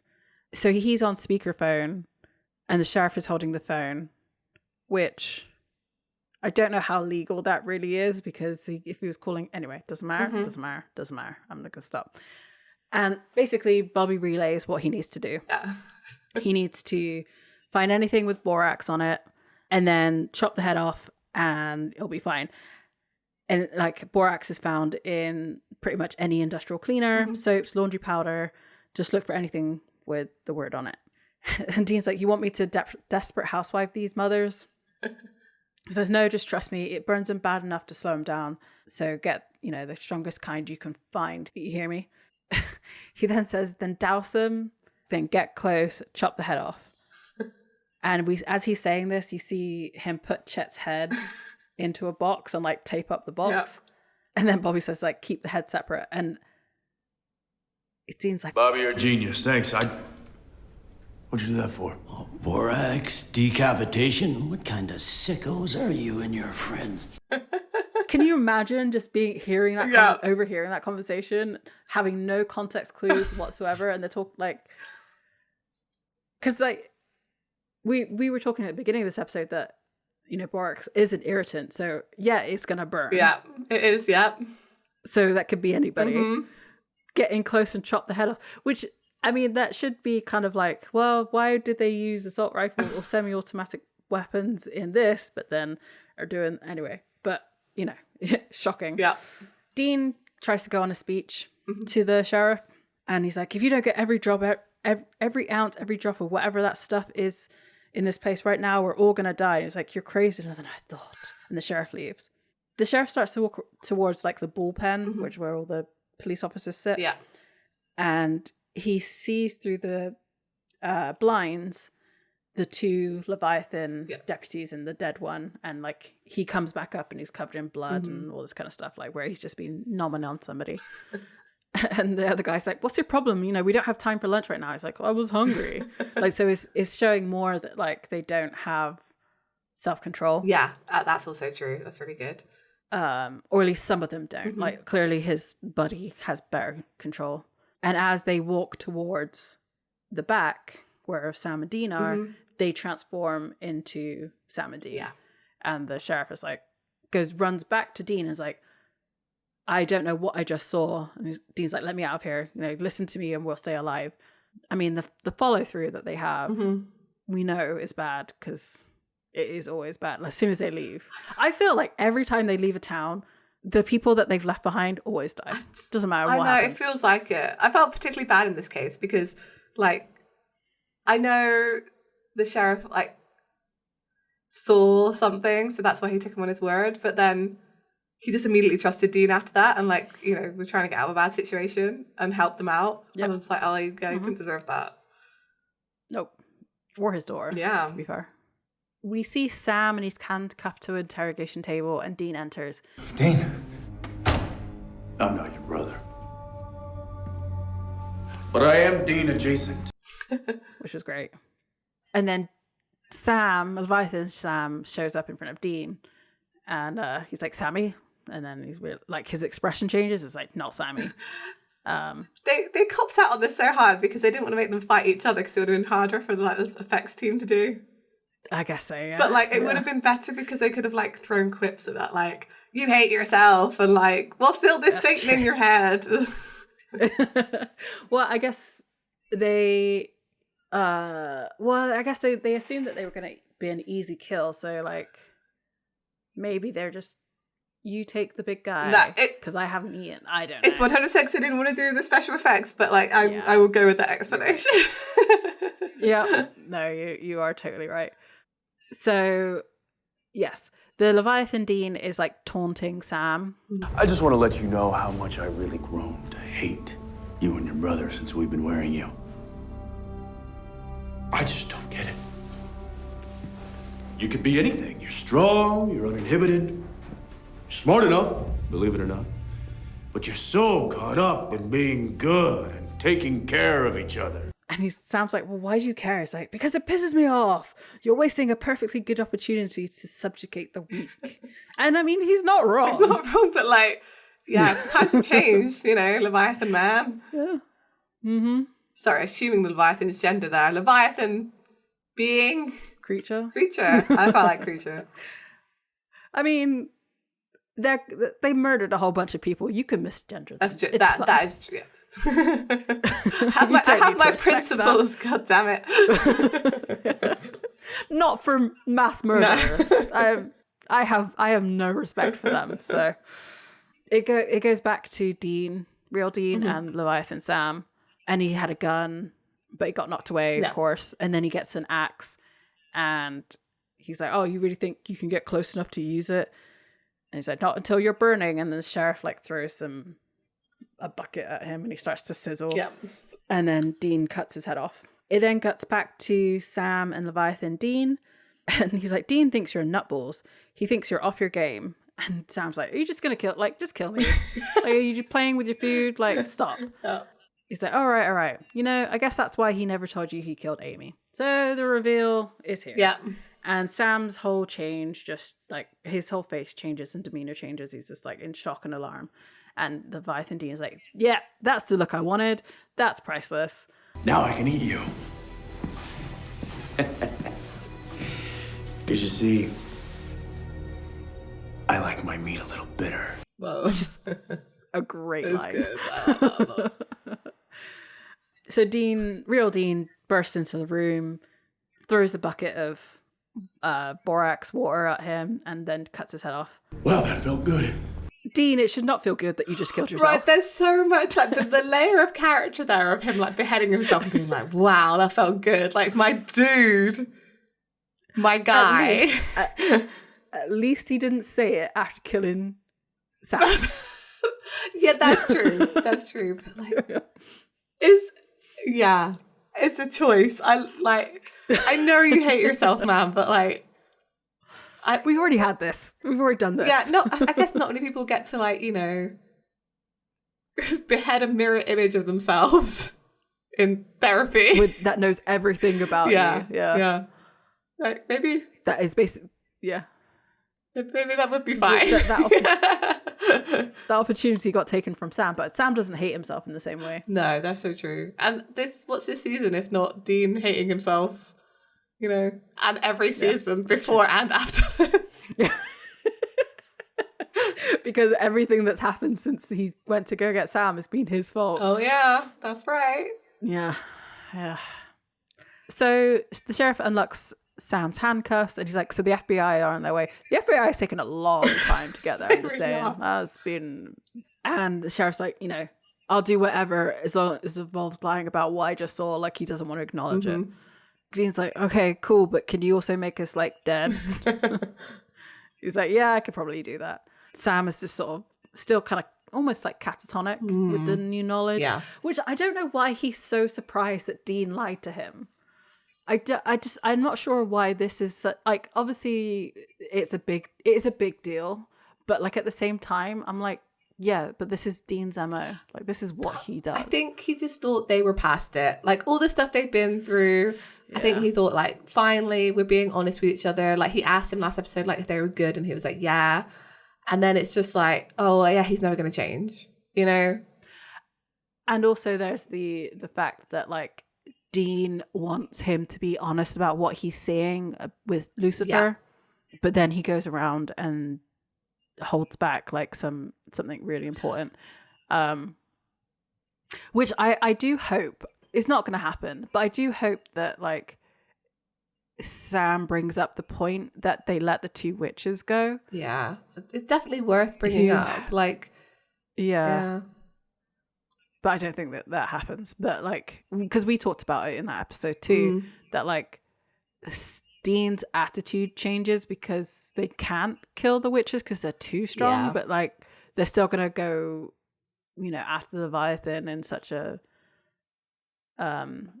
way. So yeah, it's just I get that he is in shock and processing, but like at the same time, I'm like, it's your brother. He's always lied to you about something. Yeah, and I think also like Amy was someone that he kind of cared about. Like, and her well-being, and the fact that, I mean, he doesn't know at this point, like, did he also kill her kid? Like, you know, true. As well? Like, what happened to him? I think this is, and I think this, it exposes as well, like, what I consider to be one of Dean's biggest character flaws, and, like, one of the most unforgivable ones, really, in that he does expect, as you said, like, honesty and transparency from everyone around him, and then lies about things constantly. Yep. And it's really, really bad. Yeah, it's really bad. So I can understand Sam's reaction because what must be running through his mind? Yeah, like what happened to the kid? Why did he do it? Because like you know, Amy saved his life, and it's just the fact that, was it because there was a case that was unfinished that John left unfinished that Dean felt he had to complete? Like, what is it about? Like, why essentially? And I'm surprised that Sam doesn't demand the why, and maybe he can't do it right now. Like, that was his friend. And I do still think in a lot of ways it's out of character for Dean. Yes. Yeah. Because like we talked about this in the episode. Like, we got past the like black and white monster stuff a while ago. And I know all the stuff happened with Cass and Leviathan, etc. But like, again, this is Sam probably thought like we were past this, you know. So Dean eventually gets through to Sam, and they leave. It's then the next day, and they're in the coroner's office with the sheriff and the coroner, which turns out to be his daughter. And he tells the FBI that, you know, he got the drop on them and then shot them, but like they're headless and they're they don't see the bodies. Right. They don't see the bodies. They have just their reports, which the coroner has falsified. They've also they say that they've taken the bodies to the funeral home and they're already being cremated, like the will had said. And the older agent's like, what kind of backwater operation is Hey, this? easy. Forget about it. No bodies, no paperwork, right? Someone once told me that was a good thing. So the good news still stands. This case is closed. Sam and Dean Winchester are dead. And then so they go to leave. It's then back at the cabin, and we see the news on the TV saying that the crime spree is over and it's come to a violent end, and they were gunned down.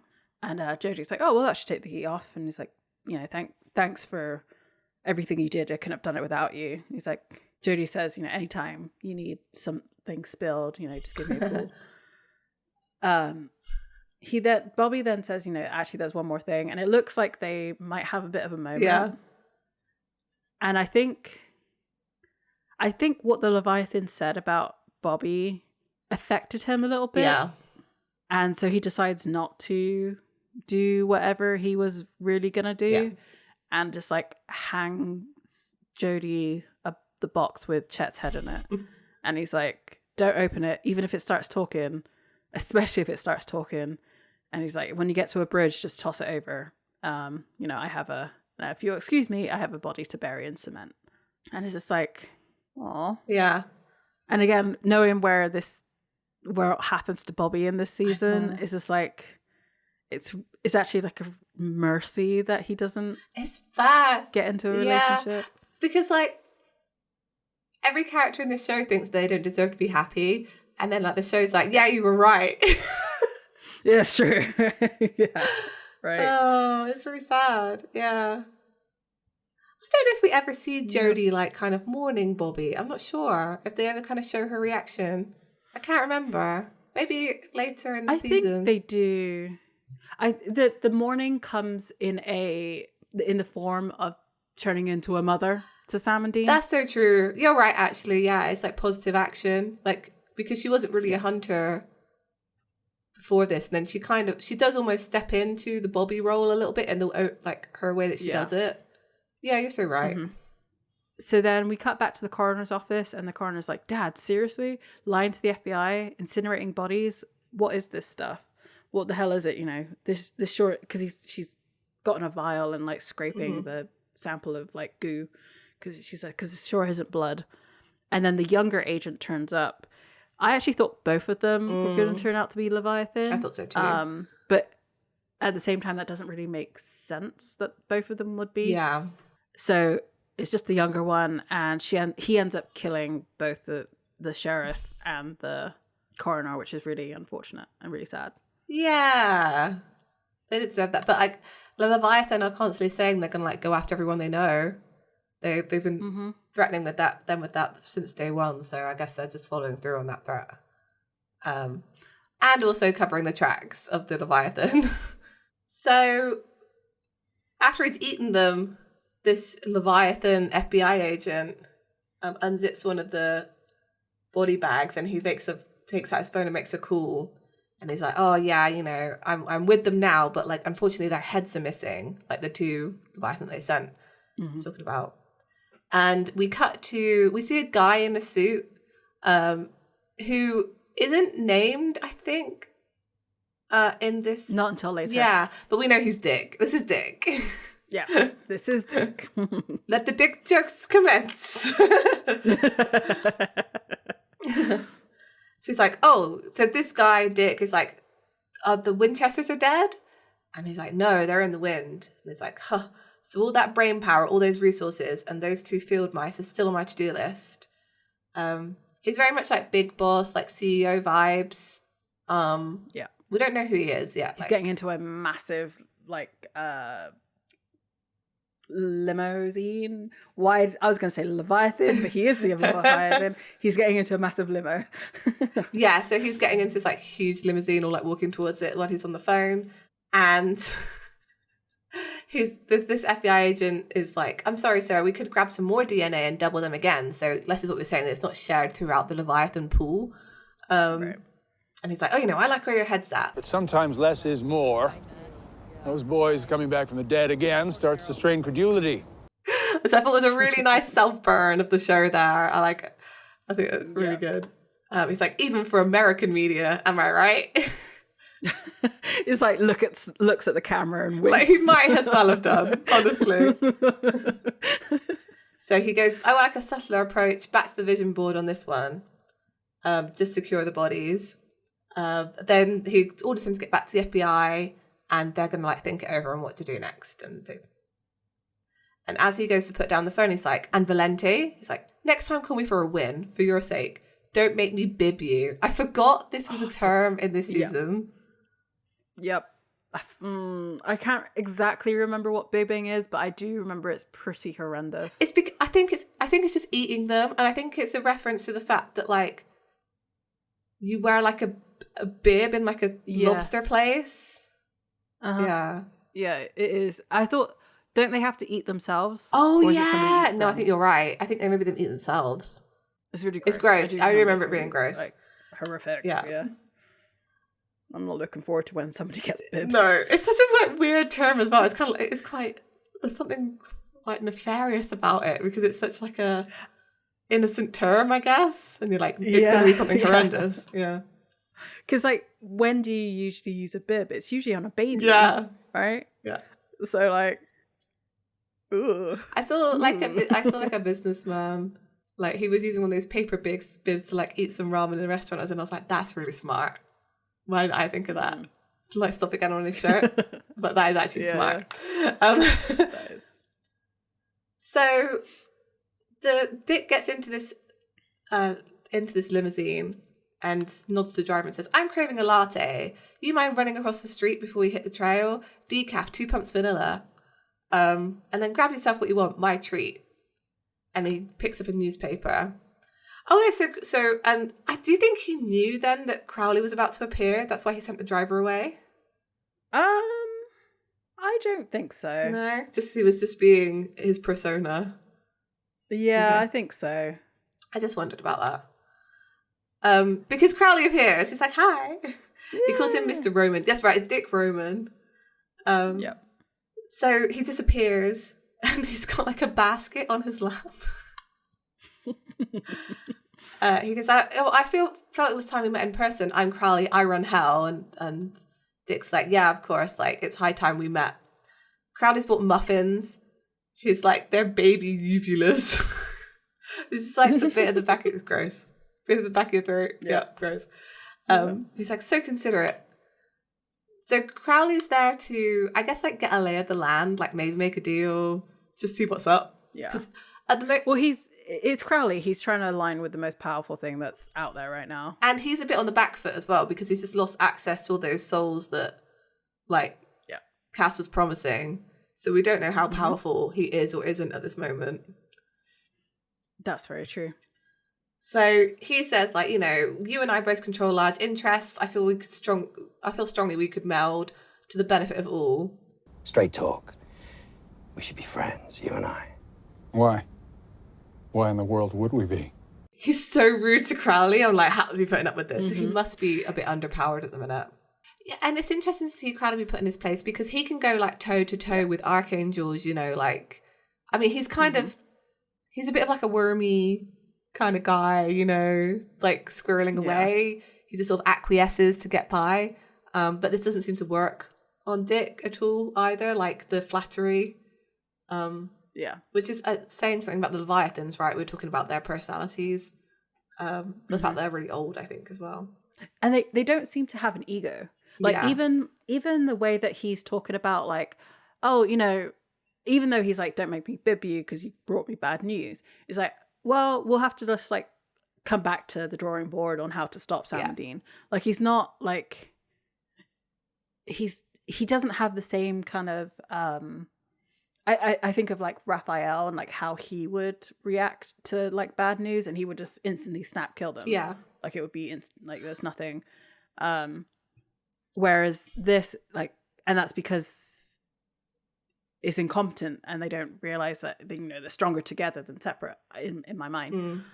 So I think the Leviathan are much more unified. Yeah, they're like a collective, right? So I think like go back to the diner where they're saying like, oh, I ate my brother because, you know, he wasn't good for the rest of the Leviathans. Of course I ate him. You know, it's with Dick saying, you know, if you fail me, I'm gonna have to kill you because you're not working towards the good of the rest of the Leviathan. So I think they're almost like they have a unified goal and a purpose. I feel all of them almost like a beehive, I guess. Right. And it's not even like that Dick wants to be in charge. I don't feel like he probably worked to be in charge. He's probably in charge because he's just the most suited to it. Right. Yeah, I could see that. So, I think it's really interesting because, before they've all had to deal with hierarchies and people like trying to gain power and stuff. And Leviathan aren't really interested in that at all. They're only filling these roles which is to eat people. Exactly. And that's why he's just like, flattery won't work because I have no ego in this. I just want food. I want an endless supply of food. Precisely. Yeah, that's it. Then they haven't really dealt with anything that, I guess, like almost like primitive brain, like that kind of, it's really cool. So you know, Crowley's like saying we should be friends because I brought you here, like I opened the door to purgatory. And Dick's like, yes, still souls. Like, don't roofie me and call it romance. Love that. That's a good line. I'd sooner swim through hot garbage than shake hands with a bottom-feeding mutation like you. Ouch. Yeah. You demons are ugly, lazy, gold-digging whores. Because they must know how demons are created, so they used to be human.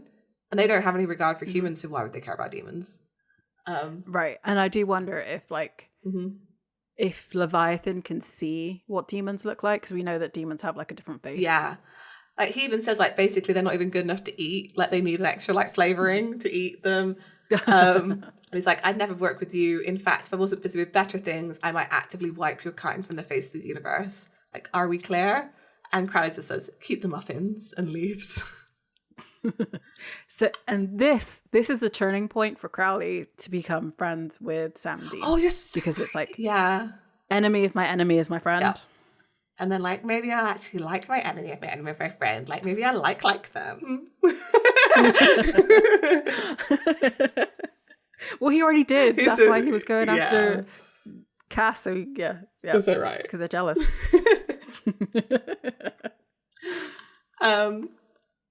So we're at this pier for our final scene, and Dean has the tiny car. He opens the trunk, and all that's in it is like a bag and like the My Little Pony that he threw. But the bag has the 2 Leviathan heads in, and he's like, "Oh, you sure you want to dump these things? Like they might actually come in handy down the road. What do you think?" And Sam's like brooding. I think it was supposed to be a joke because he's like kind of catching on that Sam's not there. Oh yeah, true. Yeah, you're right. And Sam's like, no, you know, he asks him what's wrong, and Sam's like, nothing. So he's like, you know, did seeing Monstrous give you the jeebs? Like, because I gotta be honest, I ain't looking in the mirror for a while myself. And then Sam's like, right, I'm gonna tell him, and he like turns around and he's like, You really want to know what's wrong? Yeah, you know my motto, here to help. Here to help. Kind of like you helped Amy. you see on Dean's face, just like, shit. Yeah, he found my secret. I do love that we both were like, oh, this is never going to get addressed again. And like, it actually is. It's like a full plot of the season.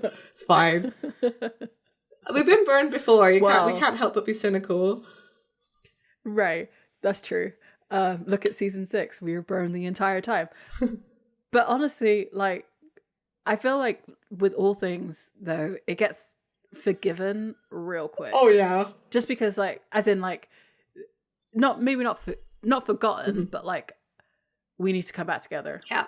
Because we're Sam and Dean, and we can't be apart because things go wrong when we're apart. So true. And, like, so they have this argument where Sam's like, don't lie to me, don't talk to me, like, I can't. And then he takes his bag out and he's like, I'm leaving. Like, basically tossing his hair. This is season 1 all over again. So is. This is season 1 all over again. This is, yeah. Like Scarecrow when he goes off and then he meets Lightman. Yeah, exactly that, yeah. He goes, I can't talk to you right now, Dean. I can't even be around you right now. You should just go on without me. And Dean's just like, all right. He just goes, all right, Sam. And then he gets back in the car and Sam walks away. And it's really like, I just felt in this that they really just have to manufacture drama between them every single season to split them up somehow. They do. And it kind of makes sense. Because, like, they've been getting along so well. Yeah.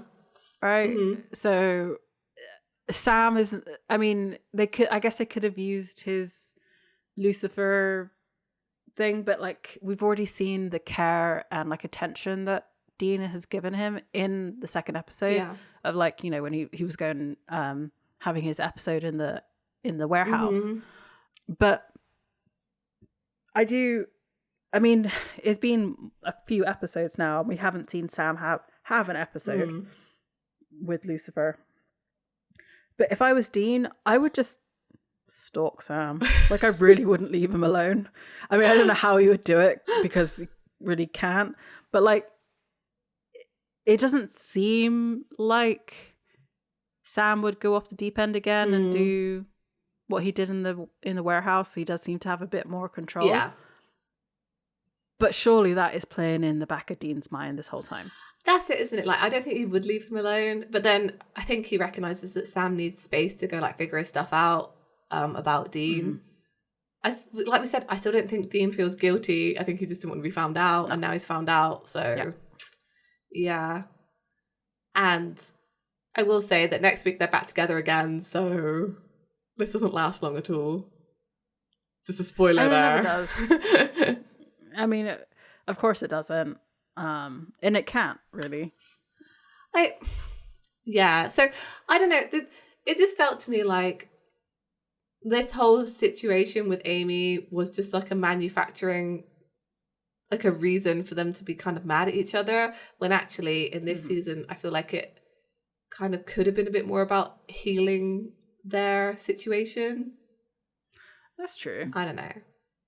But then, like, Dean does need a plot this season, so like it's all about like brother estrangement and you know, just generally not caring about things anymore. Yeah. So this all ties into that. The thing that I got most frustrated about this is that, like, Sam doesn't ask him why at this moment. I know, I get it that he doesn't want to hear him talk because it's, you know, it's more likely going to be lies at this point. But at the same time, like, Sam's going to just go off and be like in a spiral about all of this, which I can't imagine helps with, you know, his whole Lucifer situation. Yeah. I don't know if I'd want would I want it's season 7, Time for a Wedding, to be the episode that they reunite in? Kinda. I think that could have been better almost, to be honest. Yeah. I do. I think that would have been funnier, almost. And it would, like, season 7, Time for a Wedding is supposed to be funny, but it's not, right?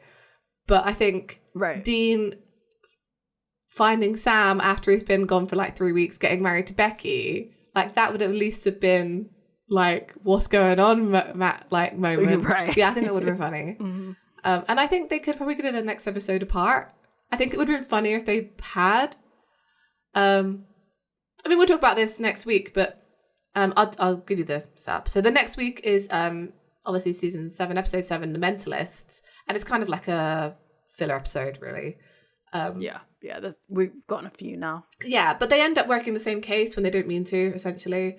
But, like, wouldn't it have been better, and maybe I'll go into this more next week after I've actually watched it again, of like, they're working the same case, but they're actively trying to, like, avoid each other because they don't want to talk anymore. Like, I feel like that would have been a good episode of them, like, constantly turning up at the same place, being like, oh my god, why are you here? Yeah, exactly. And, like, Dean trying to, like, get Sam to, like, share his information, and Sam being like, no, do it yourself. Go get it yourself. Yeah. Do your own research. Exactly. Yeah. Get your own Wi-Fi. Yeah. That would have been good, but I don't think it works out like that, if I can remember rightly. I guess we'll find out. Yeah, we will find out. Yeah. I don't think I have anything else to say about this episode. It's a lot of plot, so we got deep in it. But what about you? We actually got introduced for a lot of characters. Oh, yeah. Like, we got Frank Devereaux, because he's recurs every so often. Because I swear he was in a trailer, but I guess he gets burned after this episode, because obviously he does. We are introduced to Dick, so that's, you know, the guy we've been alluding to for a few episodes now. We get to actually see him on screen. So yeah, it's kind of nice to see how they're building out the season and, like, slowly approaching. I mean, we're getting close to that mid-season finale already. Yeah. I mean, this season's 23 episodes, so we actually have a long way to go. But that's true. Yeah. No, I'm looking forward to it. Me too. Yeah, I think it should be good. So, at the end of the episode, we'd like to thank the Pixel Agora for his amazing logo art. And if you would like to get that on, what haven't I said in a while? A hat, and disguise yourself like Sam and Dean did not in this episode. You can on our Redbubble store. And if you want to come talk to us about this episode or any other episodes, you can on social media. We are all over it. Tumblr, Facebook, Instagram, YouTube, Bluesky as Escaping Purgatory Podcast or Escaping Podcast on Bluesky. So this week, you thought you saw us walking down that road, but no, you didn't. It wasn't us. So next week, hopefully, we can find our way out. Bye. Bye. It's not even our voices.